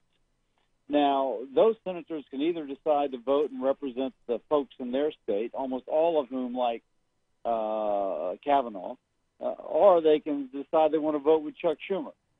So I think that just looking at the politics of it, you want those senators to have to make their statement, if you will, before the election. And hopefully they'll vote with the folks of their state. I was just going to say, Dr. Bill, pardon me, that you listen to Chuck Schumer, and he's saying that the Democrats, one and all, will form a wall to block that Kavanaugh. Not that they can really block it, but they will be a wall against his appointment to the Supreme Court. Are you telling me that you think there's going to be 2 or 3 or maybe as many as 5 defections from that Democrat Party line? For those Democratic senators' sake, I hope so. Because if you look at the popularity of Brett Kavanaugh's appointment and our President Trump in states like North Dakota, Indiana, West Virginia, Missouri, the folks there like Trump and they approve of Kavanaugh. And so if the senator votes for Chuck Schumer, she or he is voting against the people they're supposed to represent and against an incredibly good nominee. I mean, an incredibly good nominee. Brett Kavanaugh, when you meet him, he's incredibly sharp, but he's incredibly down to earth. And even liberals are saying that he should be approved because of his qualifications. Excuse me, Dr. Bill, when you meet, and you met with Kavanaugh this last week or a little longer than that, what kind of questions, when he comes in, he sits down, you have that one-on-one meeting, what kind of questions do you ask? You know, I ask a lot of different questions, but for example, he says he's one thing he said is that he depends upon precedent. There's a legal term so that he mentions. And then I said, well, what about the Supreme Court? They just overturned the Internet tax. So why isn't the Supreme Court following precedent? And he goes, well, sometimes there's a change in context and society so totally changed, and in which case precedent no longer matters. Brown versus Board of Education, classic example, but then he wasn't on the Supreme Court, isn't on the Supreme Court now, but he just said the Supreme Court looked at it and the Internet economy is a lot different than when they first made the decision, so now they overturn it and allow states to regulate and, if you will, tax on the Internet. So it was a good conversation. A little earlier this week, the Senate passed a short-term, and I think that might be kind of important, a short-term extension of the federal flood insurance program. That's good news for Louisiana, isn't it?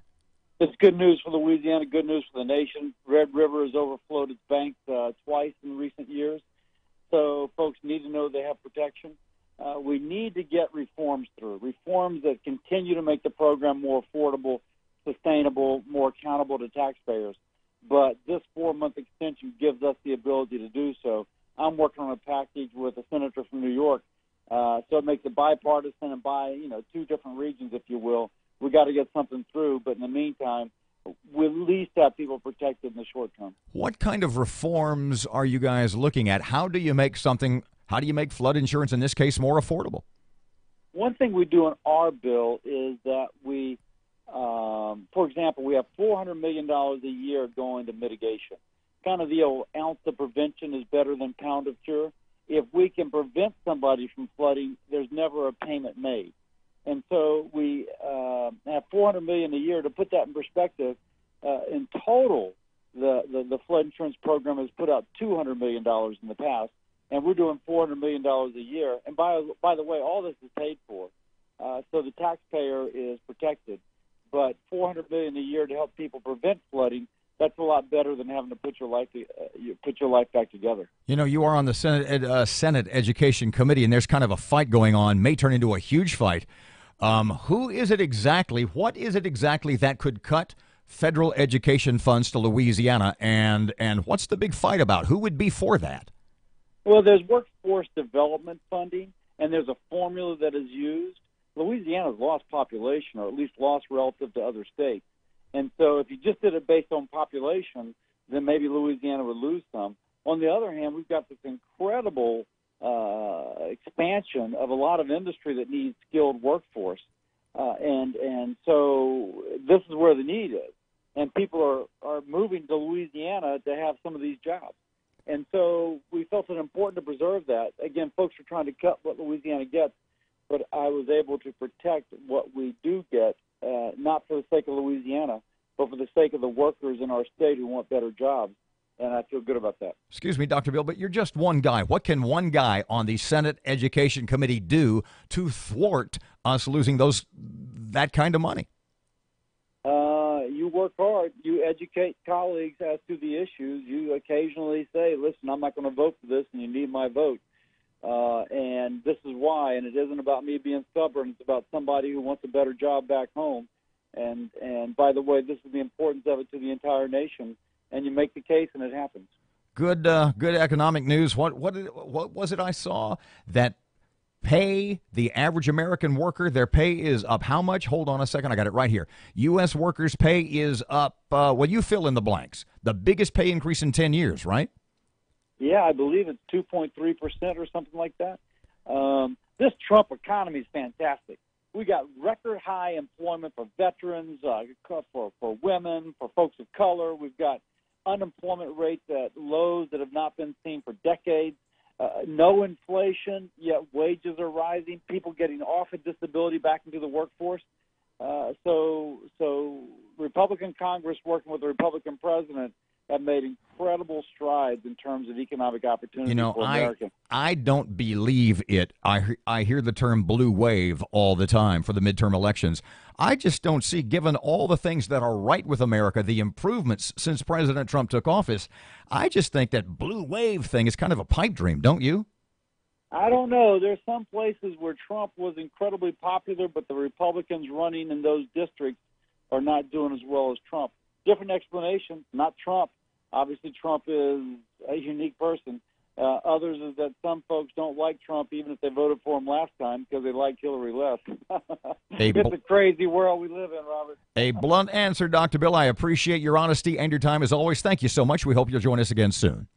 Thank you, sir. 749, 1017 FM, 710 Keel. Just about time. Just in time for traffic. Couple of Shreveport units on the scene. Minor accident, I-49 southbound at Kings Highway. Give them plenty of room. Now, if you spot something else, let us know. Just call that Planet Fitness traffic hotline, 687-ROAD.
Good morning, 7:52. Time for Keel Sports. Here's Fletch. Good morning from the sports desk of 1130 The Tiger. This is Tim Fletcher. The NFL preseason kicked off last night with the annual Hall of Fame game in Canton, Ohio.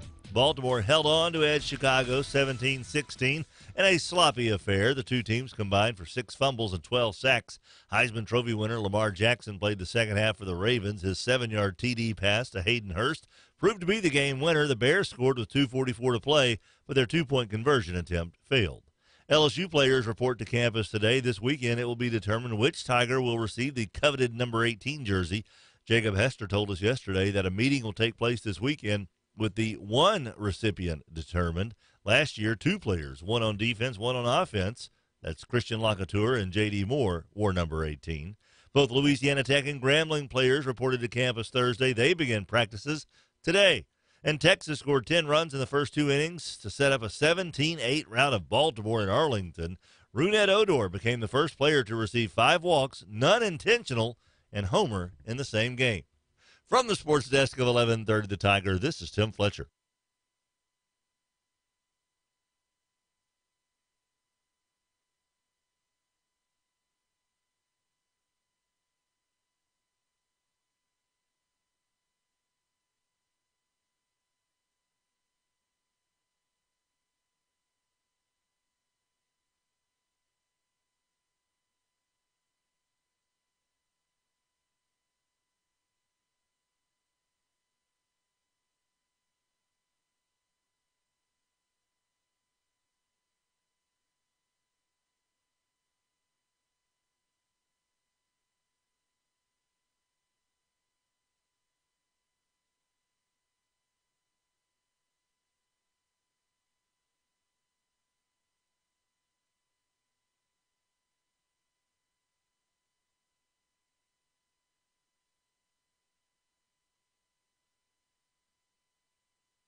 .1017 FM, 710 Keel, 755. Robert and Erin, the young lady's name is Makisha Creel.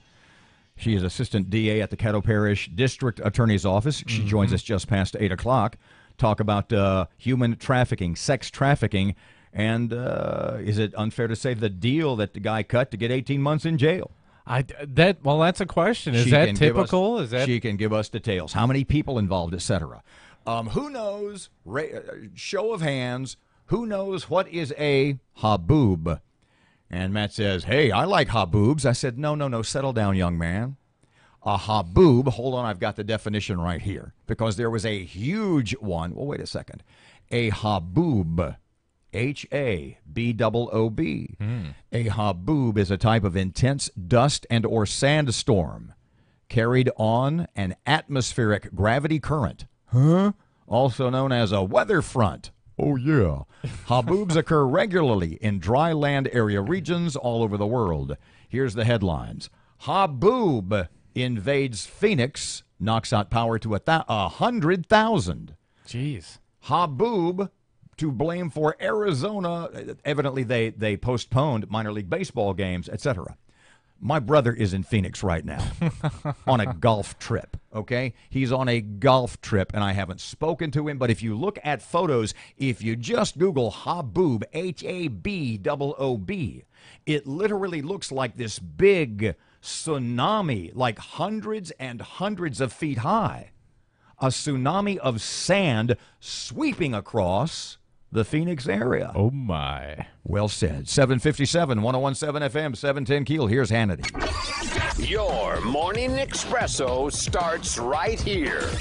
It's the Sean Hannity Morning Minute. How many times are they going to say follow them into the grocery store, the mall, wherever else they happen to go and get in their face? This is all coming from the left. I don't hear anybody else at all talking about it. I mean, I can give you literally a chapter and verse on fake news CNN. You know, you got Fareed Zakaria, one saying January 3rd, 2016, self-destructive whites are responsible for Trump's frontrunner status. Another guy on CNN blaming the GOP playbook of intolerance for creating Trump and Cruz, and their morning show decrying Trump's dangerous anti-press rhetoric. And you got another guy saying, nice that the KKK hasn't endorsed him lately. And this is not news. This is all opinion that they like to say is news. The Sean Hannity Show from coast to coast later today. Hey, I recently gave my home a facelift. I did it the best, simplest way possible. Brand new custom blinds, thanks to my friends at Blinds.com. Their prices are unbeatable. Blinds.com, the #1 online retailer of custom window coverings. And now through August the 6th, you can save up to 35%, plus take an additional 5% off site-wide just by using the promo code Hannity. That's up to 35% plus an additional 5% off site-wide. Blinds.com, promo code Hannity. Rules, restrictions apply. Finding great candidates to hire can be like, well, trying to find a needle in a haystack. But not with ZipRecruiter, the smartest way to hire. ZipRecruiter doesn't depend on candidates finding you.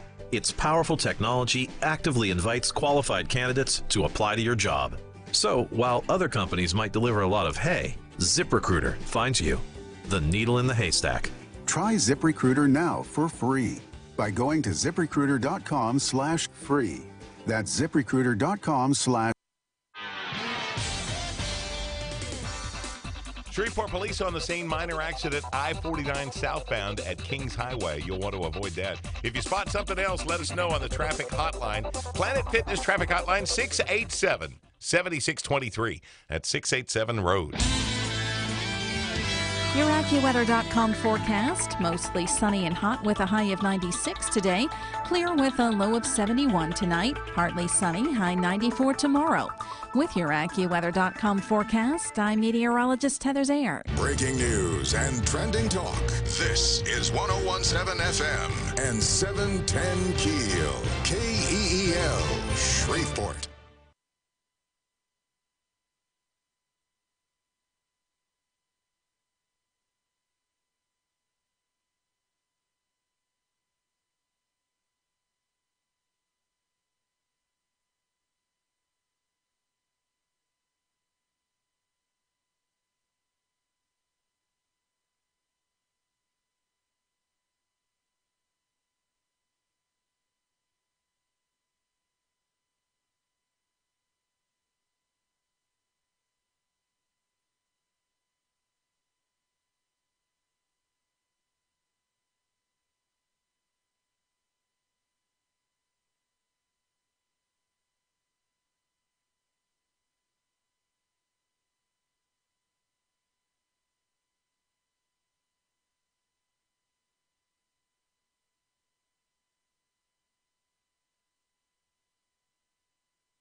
Good morning. It's 8:03. Robert and Erin, 101.7 FM, 710 Keel. Erin away for the day, back on Monday. Matt in the Erin chair has local news next. A man's recovering after getting shot by a Shreveport deputy city marshal. SPD's on the hunt for a suspect who held up a liquor store, and a local lawmaker, longtime lawmaker, has passed away. The young lady's name is Makisha.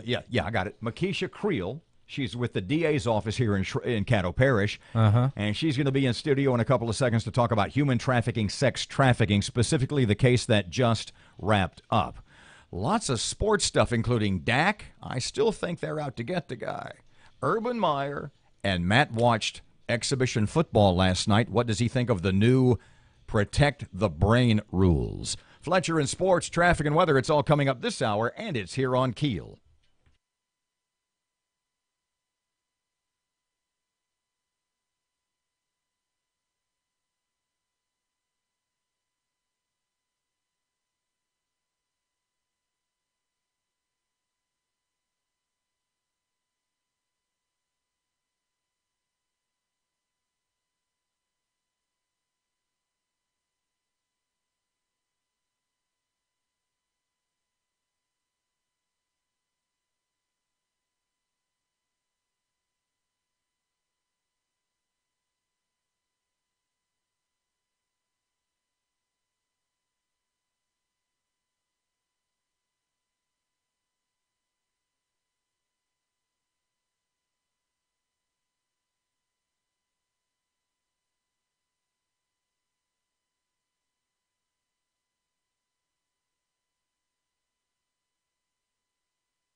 Information.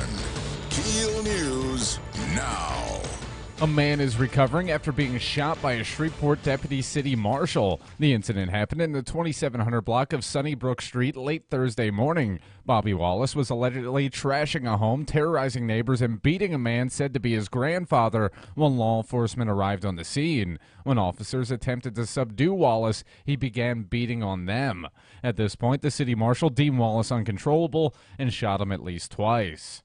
Shreveport police are on the hunt for a suspect who allegedly held up a local liquor store at gunpoint. The theft happened Tuesday night at the Thrifty on Hollywood. Shortly after the robbery, police were able to take one of the suspects, Donnie Ray Morgan, into custody. Police are now looking to locate his alleged accomplice, Lucas Taylor. Caddo Crime Stoppers is offering a reward for information leading to Taylor's arrest. Could Shreveport Airport soon be eliminating passenger screening? The Transportation Security Administration is considering doing away with passenger screening at more than 150 small and medium-sized airports. Internal documents suggest that the TSA proposal would only be implemented at airports serving aircrafts with 60 seats or fewer, and they believe the move would be with little to no risk. Former state rep, businessman, and teacher Johnny McFerrin has died. McFerrin was serving as a member of the University of Louisiana System Board at the time of his death. Governor John Bell Edwards issued a statement saying the longtime Stonewall rep was an unmatched leader in the state and knew how to make a difference in the lives of everyone he had contact with. If you see a pet or a child locked in a hot car, it's now legal to break a window to save them. Matt Doyle has more on that. The law allows Good Samaritans to intervene in the potentially deadly situation if they first call out for the owner, then call out for the cops. If you do those two things, Louisiana SPCA spokesperson Alicia Hafley says you're covered. You're protected criminally and civilly, so the vehicle owner can't press charges saying you need to pay for my window that you broke. But Hafley says use restraint when damaging the vehicle and to make sure that the animal or minor is not injured while you try to get access to that vehicle. If so, you could be liable for other charges related to the injury. I'm Matt Doyle.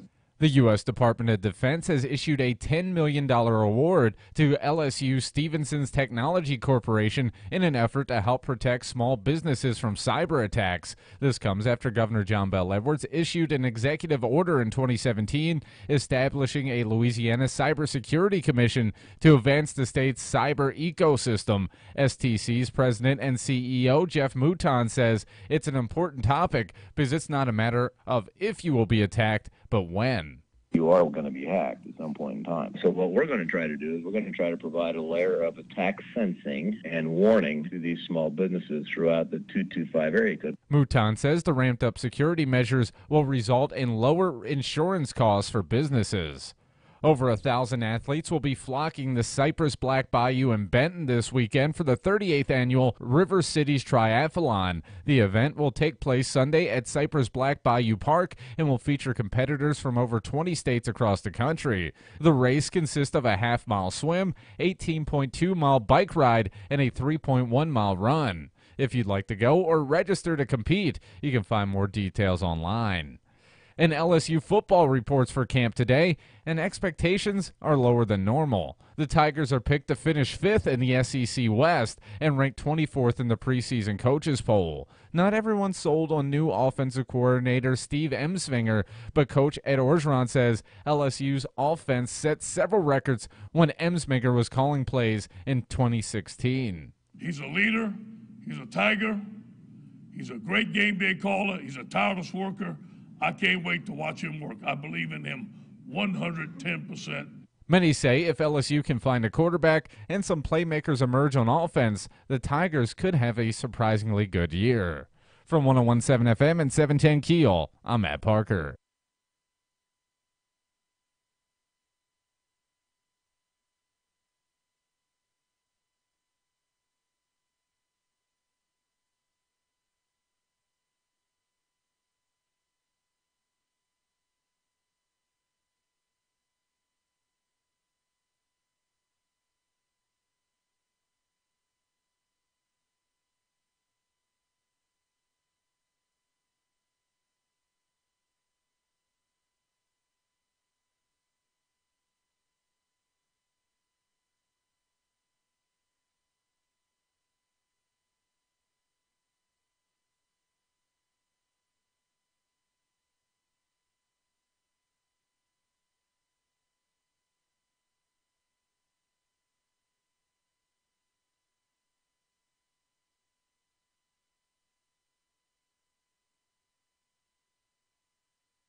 Ten past 8 o'clock, 101.7 FM, 710 KEEL traffic update right now. Traffic on Swan Lake Road just north of I-220 in Bossier City. Really slow this morning with that construction, so be on the lookout for that. Also, Shreveport police still on the scene. Minor accident, I-49 southbound at Kings Highway. If you do spot something else, make sure you call the Planet Fitness traffic hotline. We'll try to get the word out. 687-7623.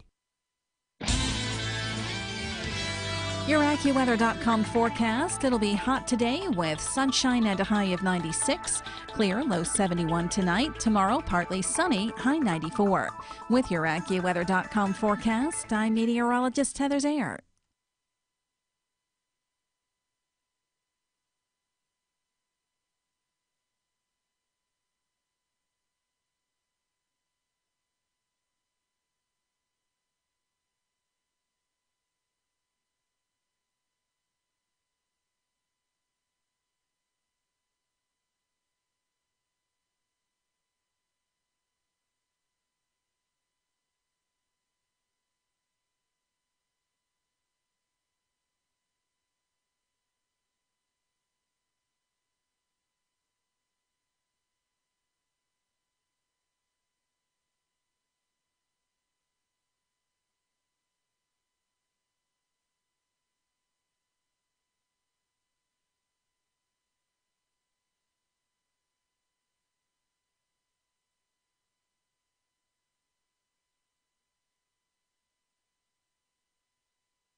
.101.7 FM and 710 KEEL. Robert J. Wright and Erin McCarty. 12 past 8 o'clock. The KEEL app is a free download and presented by Office Furniture Source.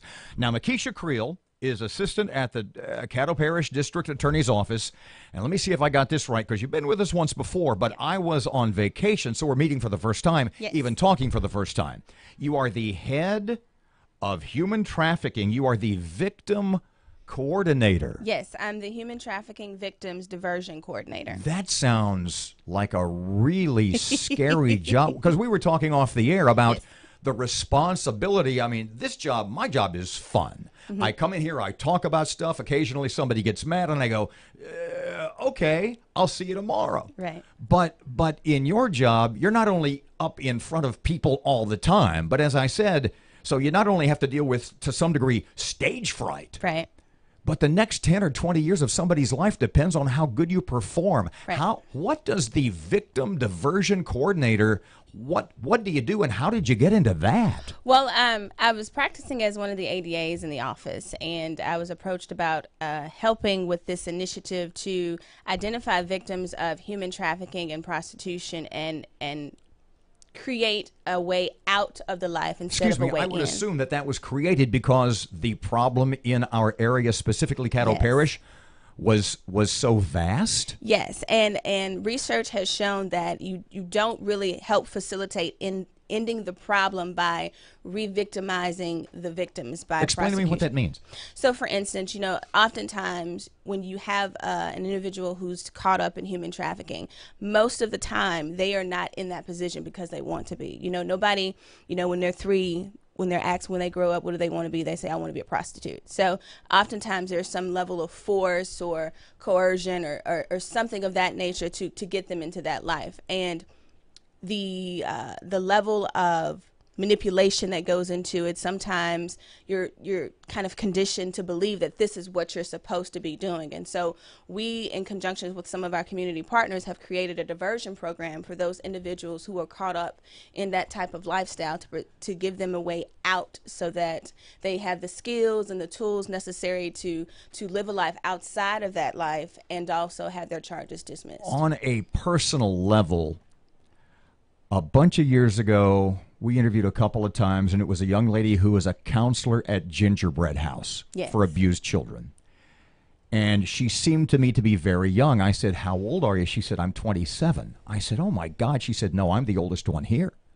I said, what? She said, because of the toll it takes, because you are dealing constantly with these kids who have been sexually abused. She said, on average, it's 5 or 6 years, and you just got to get out. She said, I've been doing this 7 years. I'm the grizzled old vet. You've been doing this for how long, and what kind of toll do you see taking? What kind of toll do you see this taking on you, if at all? Is this something you can see? Yeah, I could be doing this when I'm 50 or 55.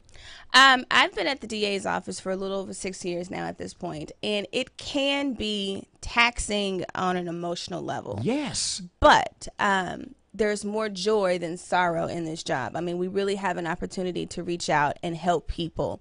The frustrating part comes when you have folks that you want to help them more than they want to help themselves. But oftentimes that's the first contact with someone that they feel actually cares about them. And so it can be very rewarding when it is taxing. To use the term recidivism may be the wrong word to use for people who get caught up in human trafficking or sexual trafficking, specifically sex trafficking. What percentage, you said the diversion program to teach them there's something else they can do, to get them pointed in the right direction. What's the success? What's the percentage rate of success? Well, it really depends on the individuals and their willingness to participate. I mean, in order to get them in the program, they have to want to be in the program in the first place. And so we've had some girls in the program who have literally been in at least two years or more because sometimes it takes that long to, for lack of better words, reprogram your mind to know that you are worth more than an ad on Backpage or some other networking site. The case involving Lee Nantian and Bing Bing Lee, what did you have to do with that? I did not have anything to do with it directly. It was assigned to another DA. And what can you tell us about that case? What, just you being on the periphery?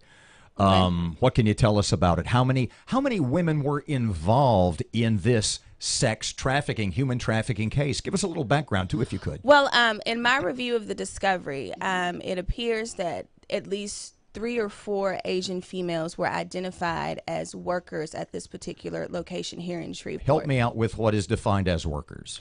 Working in the massage parlor. Were they prostitutes?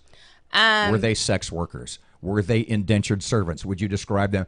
Am I going too far to describe them as slaves? Well, let me just be honest. Human trafficking is a form of modern slavery. So, I mean, there's no ifs, ands, or buts about that. The level of detail in terms of what they were doing is a little bit more Pardon me, difficult. doing or forced to do? That's my point. Doing is a little bit harder to explain because of things like language barriers, their willingness to participate, their willingness to give information. Based on my review of the discovery, some were asked specifically, were you forced to do this? And they refused to answer the question. So, wow. How did those women end up here? From what I can tell, it appears that the defendants were recruiting them. Now, this is a multi-state investigation that was going on. You know, were the women involved, were these victims of sex trafficking that ended up here in Shreveport in Caddo Parish, were they in the country legally or illegally? That has not necessarily been determined. Really? Yes, because oftentimes they don't always have the requisite ID. You don't always know their correct name, and all of the identifying information that you have for them is linked directly to the defendants or their places of residence. So that's kind of a difficult question to answer. Wow. Can you hold on just a couple of seconds? Stay with us for another segment.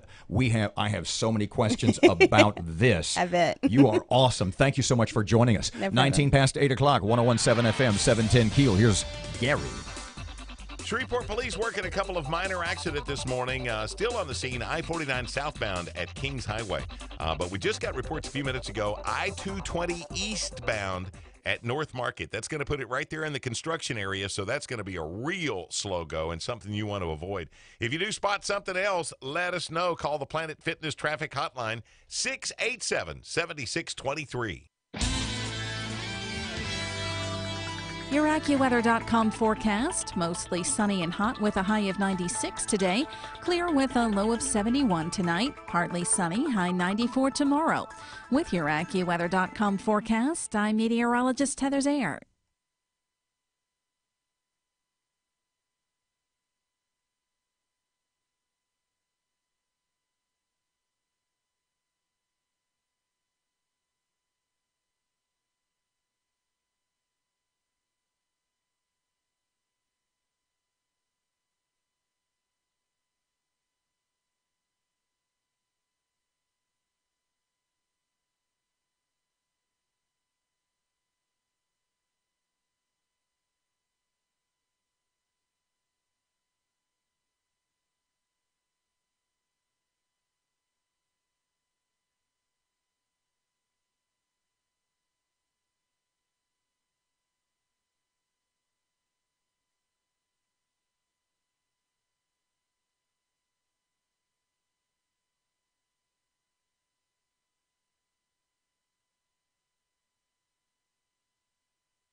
Twenty-one past 8 o'clock, KEEL Sports. Here's Fletch. Good morning from the sports desk of 1130 The Tiger. This is Tim Fletcher. The NFL preseason kicked off last night with the annual Hall of Fame game in Canton, Ohio.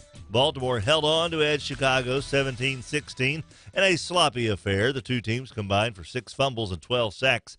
Heisman Trophy winner Lamar Jackson played the second half for the Ravens. His 7-yard TD pass to Hayden Hurst proved to be the game winner. The Bears scored with 2:44 to play, but their 2-point conversion attempt failed. LSU players report to campus today. This weekend, it will be determined which Tiger will receive the coveted number 18 jersey. Jacob Hester told us yesterday that a meeting will take place this weekend with the one recipient determined. Last year, 2 players, one on defense, one on offense. That's Christian Lacouture and J.D. Moore, wore number 18. Both Louisiana Tech and Grambling players reported to campus Thursday. They begin practices today. And Texas scored 10 runs in the first 2 innings to set up a 17-8 rout of Baltimore and Arlington. Runette Odor became the first player to receive 5 walks, none intentional, and homer in the same game. From the sports desk of 1130 The Tiger, this is Tim Fletcher.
1017 FM at 710, Keel 24 past 8. Robert and Erin. In studio is a young lady named Makisha Creel.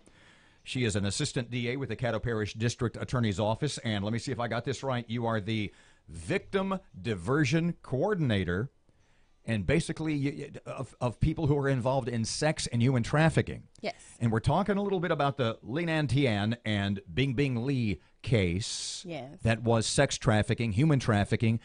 You answered, I guess, one of the big questions in the last segment there. In this case, you said 4 or 5 females involved. And what I sort of picked up from talking to you both on and off the air is the hard thing about this case is you had to make a case basically with little or no help. You had to make a sex trafficking case with little or no help. Yes. Of the victims of the women who were being trafficked. Yes. How do you do that? And how did that pertain to this case? What did you do?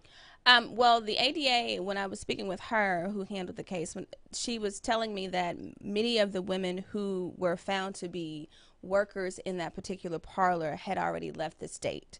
When your only source of contact, your only background information for them is linked directly to the defendant, well, you can put your common sense together to know that they're never going to be found okay, again. so correct me if I'm wrong here. I may be making a leap of logic, so set me straight if I'm wrong. So when I see that Li Nan Tian, who was basically a pimp, when I see that he only was sentenced to 18 months, does that have to do with how little evidence you were able to cull from the victims? Explain to me how an 18-month sentence in sex trafficking, is that the norm? Fill me in.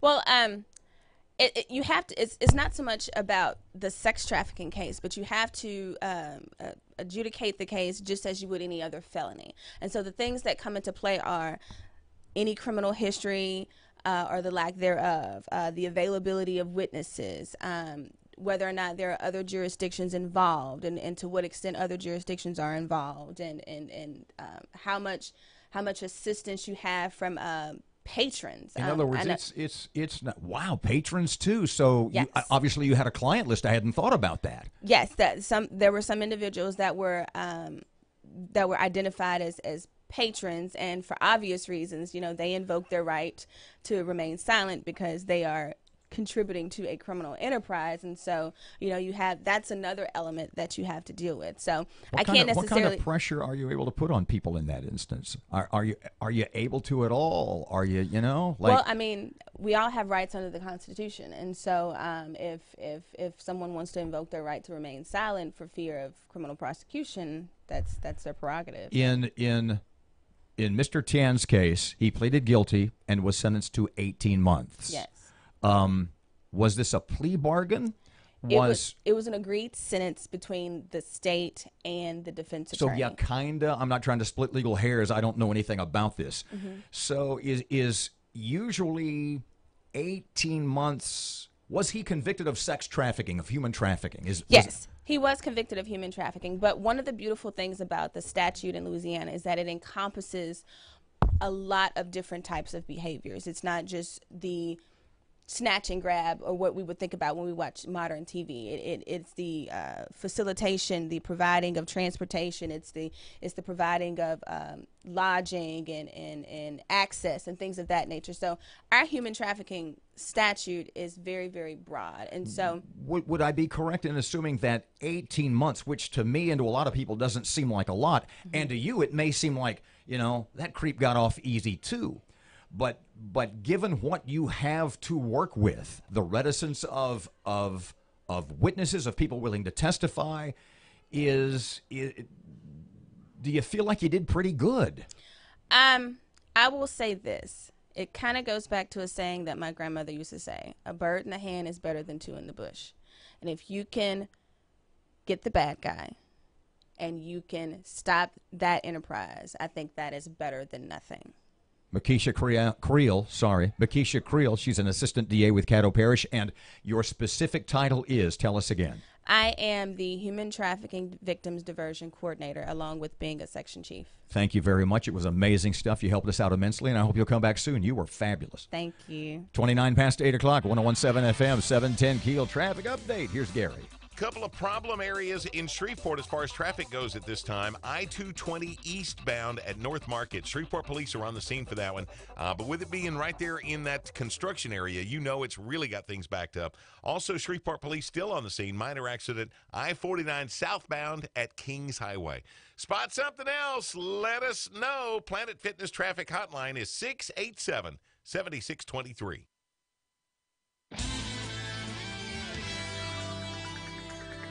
Your AccuWeather.com forecast, mostly sunny and hot with a high of 96 today, clear with a low of 71 tonight, partly sunny, high 94 tomorrow. With your AccuWeather.com forecast, I'm meteorologist Heather Zayer.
The power of information.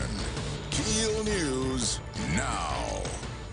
Shreveport police are on the hunt for a suspect who allegedly held up a local liquor store at gunpoint. The theft happened Tuesday night at the Thrifty on Hollywood. Shortly after the robbery, police were able to take one of the suspects, Donnie Ray Morgan, into custody. Police are now looking to locate his alleged accomplice, Lucas Taylor. Caddo Crime Stoppers is offering a reward for information leading to Taylor's arrest.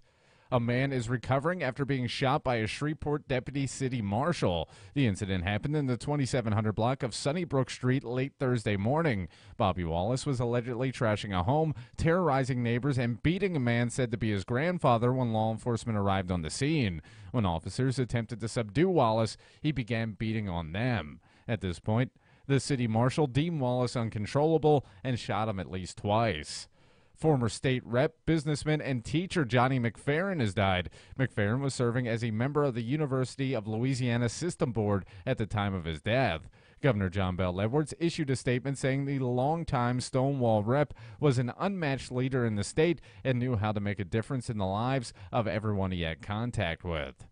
Several areas in Houghton are under a boil advisory due to our water line repair. The advisory affects all of Timbers East Drive, Crystal Dawn Drive, and Fillmore Cemetery Road. The surrounding areas are also urged to boil their water before use.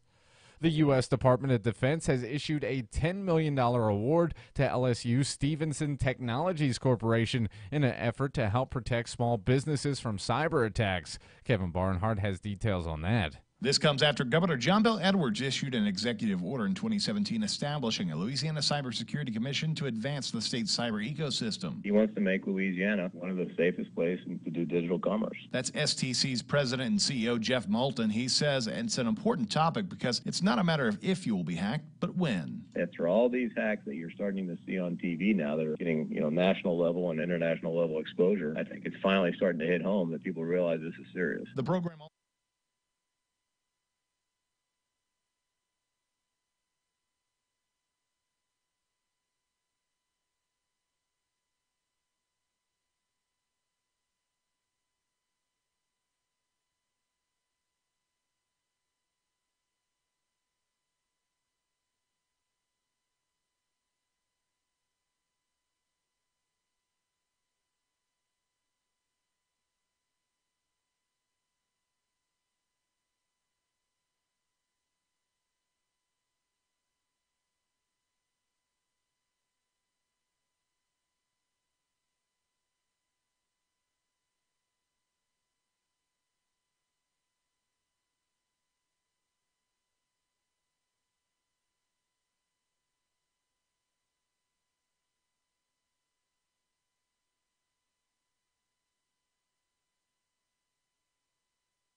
would be with little to no risk. From 101.7 FM and 710 Keel, I'm Matt Parker.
.101.7 FM and 710 Keel, 24 from 9 o'clock. Robert J. Wright and Erin McCarty.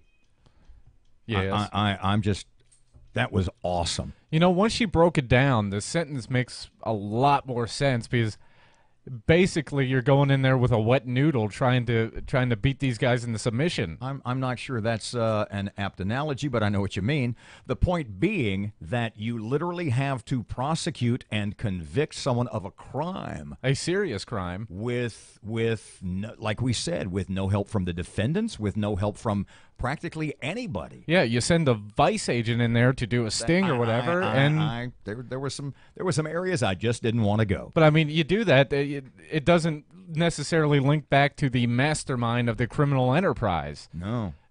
So I mean, you're doing battle with a very limited arsenal. You get what you can get. Like she said, we got what we could get.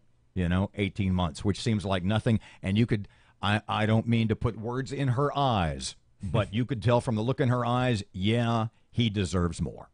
My brother Hal and his wife Susie are in Phoenix for about a week or maybe 10 days. And I mention that because I don't know if you've looked on YouTube or Facebook or seen the videos. It's called a haboob, Haboob.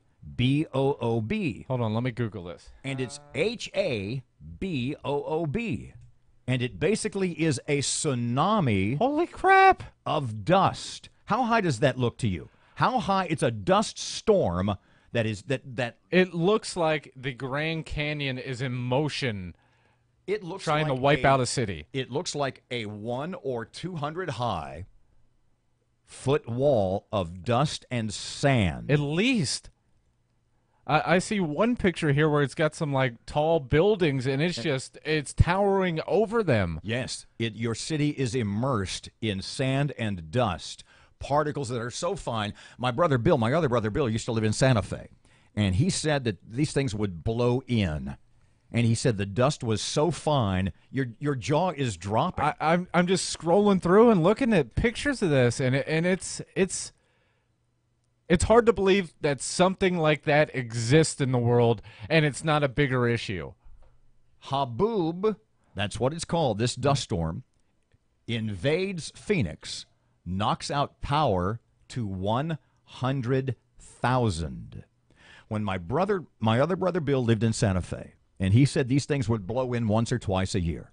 And he said no matter what you did, no matter how tightly you attempted to seal up your house, he said if it starts at 9 o'clock at night, he said by midnight you would have a quarter of an inch of dust and sand in your house. He said there was no way to keep it out. I believe it. And you would imagine something like this would black out the sun. If you look at the photos, it does. Yeah. It's 8:39, 101.7 FM, 710 Keel. Surprised Al Gore hasn't blamed global warming yet. Traffic update. Gary's ready.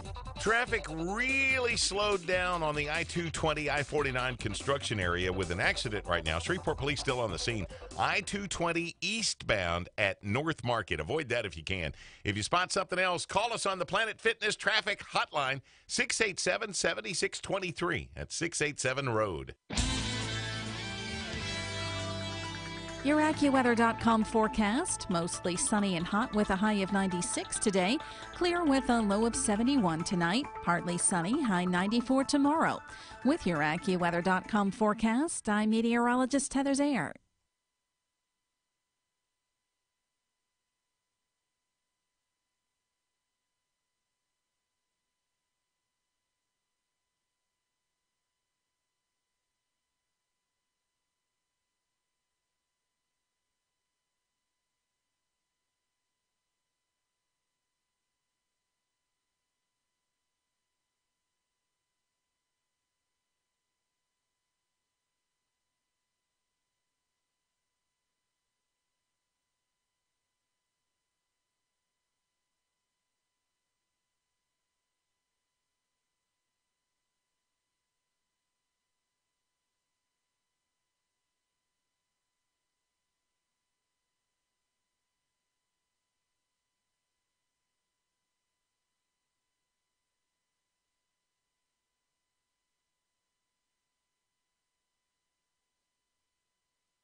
.1017 FM, 710 Keel. Where's the Kenny Wayne Shepherd Museum? I'm not joking. Where's the James Burton Museum or the Elvis Museum? Or the just one big one somewhere. Yeah. 1017 FM, 710 Keel. Robert and Erin, it's 8:42. Yesterday we had Bishop Larry Brandon from Praise Temple on for an hour. He's like the most awesome guest of all time. He really is. Had the backpack giveaway and other stuff at, that was in Bossier last night. Bossier last night. They're doing the Shreveport one next week, I believe he said. At Praise Temple on Greenwood Road.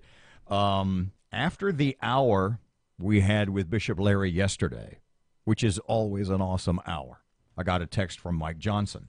Love you. Yes, Congressman Mike Johnson. Love you two guys. It's always great radio when the bishop is in the house. No kidding, Mr. Mike. Thanks for sharing the good and positive news and for all that both of you do. Thank you, Michael. We appreciate that very much. Let's talk football. Who's ready for a little football? I'm always ready for football, man. Woo! Joe Dirt. We had spoken, we had referenced a couple of times earlier this week the new NFL helmet rule. And the way, and we read a couple of articles from it, and there was an ESPN piece and a couple of others that really succinctly described basically what's the deal.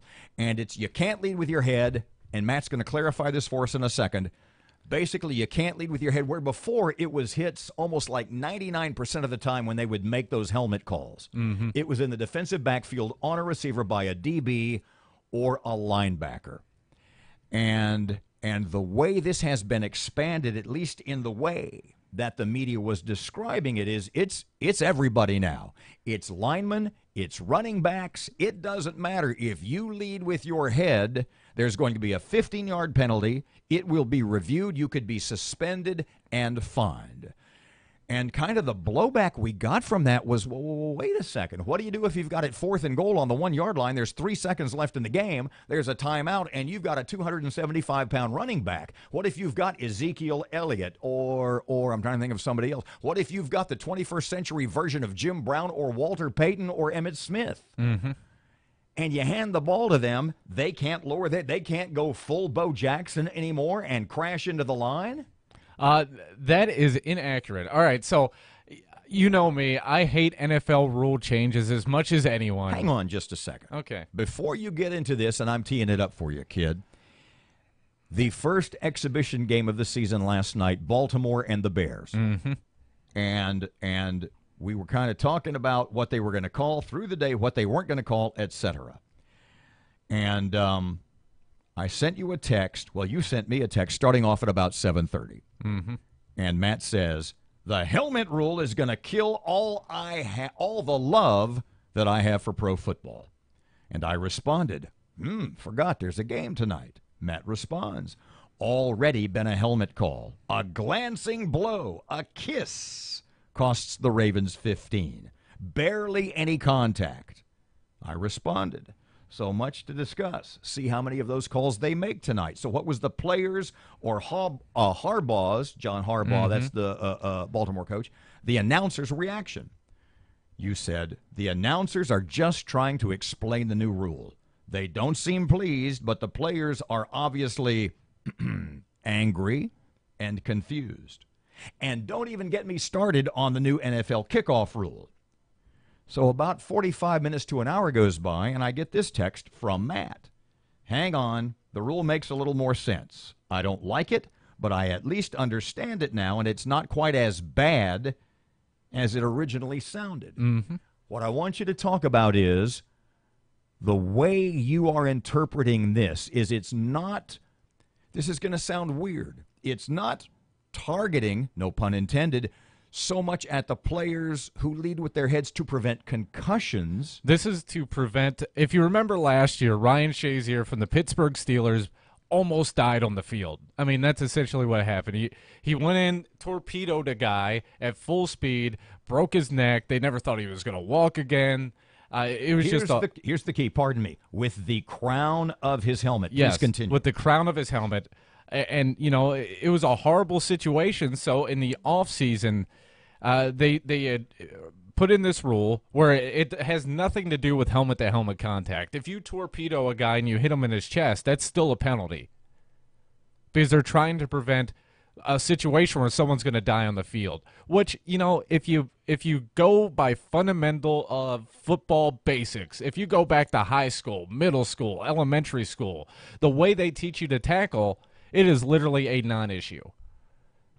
The first penalty that they called last night was just a bad call. And since no one ever hasn't seen the rule in action, it was the first game under these new guidelines. Nobody knew if that was what they were calling, if it wasn't. And as the game progressed, they called a couple of more, and you could see it in action where it's like, okay, that I get it. Do you think this is going to make the game better? Do you think this will actually make the game safer? And since you're that guy, I hate rules changes. The rules committees, the commissioners, the leagues are trying to destroy their own games. You've said that. I have. Do you think differently now? Do you think this is a good idea? This rule, I think, is a good rule because basically it's enforcing fundamentals, which is never a bad thing. You look at basketball, they have gotten away from fundamentals. There's no calls for traveling, no calls for palming the ball. They've gotten away from the basics, fundamental building blocks of the game, and the NFL is trying to instill that back in your mind, these fundamental building blocks, to use your words, will make the game safer. It will make the game safer. Other than the couple of times the penalty flag got thrown, you didn't notice a difference in play. What's the new kickoff rule? I don't know. That perturbs me a bit. You know. It's still at the, 40-yard line? The ball's still placed in the same position, all that. But now they ban players because you know how they used to get a little run and start, a little jog to go down. They would run up the field with the kicker. Now they have to stand basically on the line of scrimmage and start from a dead run. Is this sort of a paper tiger in an attempt to reduce injuries? Yes. They say, well, you know, you won't get the big cutback blocks and all that, which is nonsense because you're still got to run down the frickin' field. But what will happen is longer the kickoff offensive returns. team, which may make the game more exciting. Unfortunately, I think in the long run, the goal by the league is to eliminate the kickoff play altogether and turn it into, from everything I read, all the rules committee recommendations are to either eliminate the kickoff, i.e. give the offense the ball. In fact, there's one about giving the kickoff team the ball at their own 35-yard line and give them the option of punting or trying to get 15 yards on one offensive play, which would, in fact, replace the onside kick. The other is just to have the team that scored punt the ball from their own 40-yard line. 849, 101.7 FM, 710 KEEL traffic update coming up right now here on KEEL. Looks like only one real problem area, and it's a doozy. Minor accident right now. Shreveport police still on the scene. I-220 eastbound at North Market, right there in the construction area. So avoid that if you can. If you spot something else, call the Planet Fitness traffic hotline, 687-7623. KEELAccuWeather.com forecast sunny, hot today, low 90s. It is 77 at Keel, 850. It's your money now.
You're listening to American Ground Radio's Morning Minute. Apple has become the world's first trillion-dollar company. The technology innovator stock price topped $208 a share, up from $1 a share in the late 1990s. Look, the number one reason Apple has seen such extraordinary success is because they have had a history of innovation. Apple is constantly evolving. Remember, when Jobs rejoined Apple in 1997, he faced the task of restructuring an organization that was on the brink of bankruptcy. And one of his first orders of business was to drop costly projects and streamline the company's focus.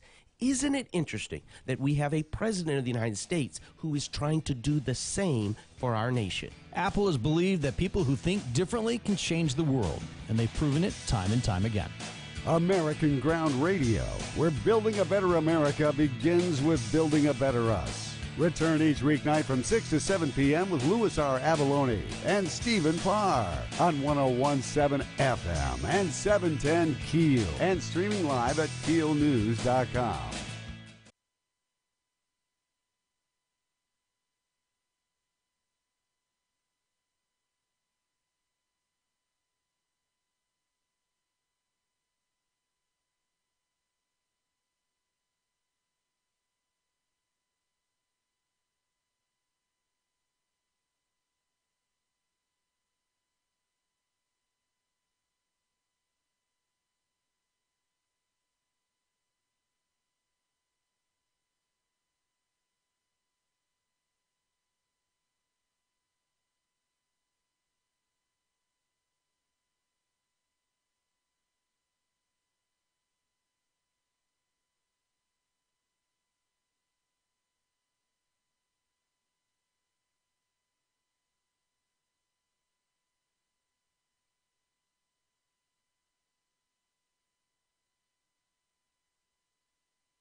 8:55, it's 101.7 FM and 710 Keel. Robert and Erin, she's back on Monday. Matt just remembered today's Erin's birthday. It is. Happy birthday, Erin. Don't text. Don't text, don't call, don't email. Stay away. In honor of this great day, and since we've got about 2.5 or 3 minutes till the show's over, I said to Matt, you got to pull up the Erin and Dr. Death bit.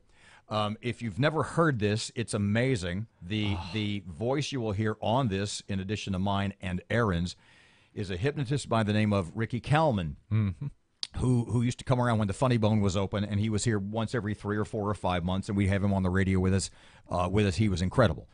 And he said, his quote was, and it's one of the most famous Robert and Erin 22-year on the radio quotes, he said, in 16 years, and this is going back 10 years, he said, in 16 years of being a professional stage hypnotist, I've never found anyone easier to hypnotize than Erin McCarty.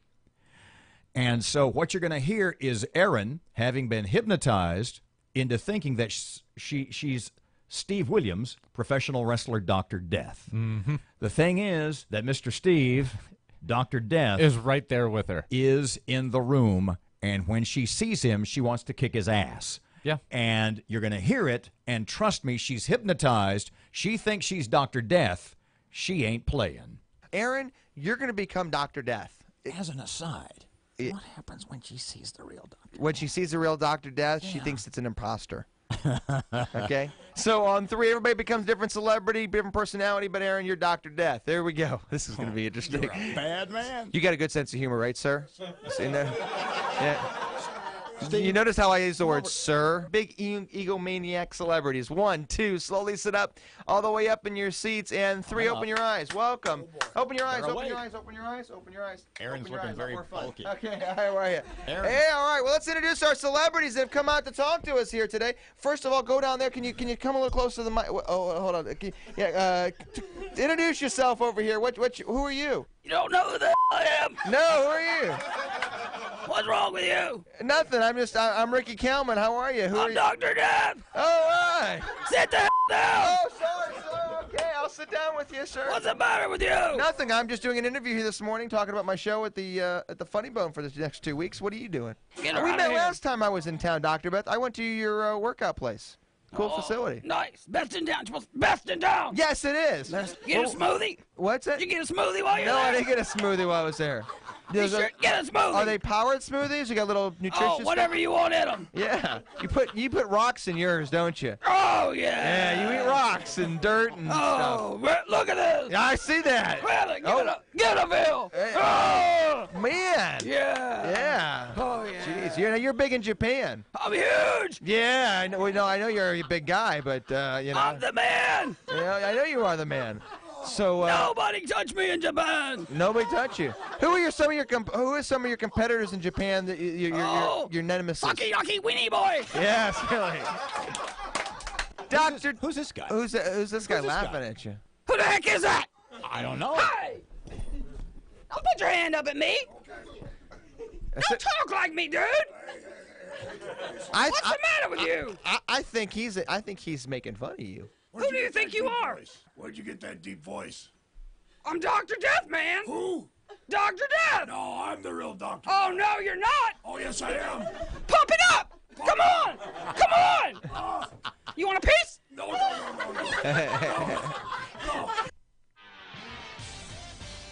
She really wanted to punch him. I mean, she tried to fight. Amazing. 8:59. One more look at traffic on Keel.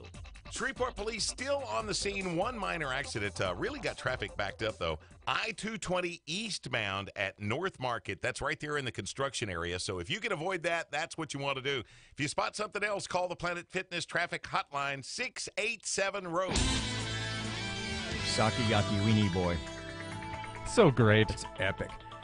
Keel, AccuWeather.com forecast for the day. Sunny and hot again today in the low 90s. Breaking news and trending talk. This is 101.7 FM and 710 Keel. KEEL, Shreveport.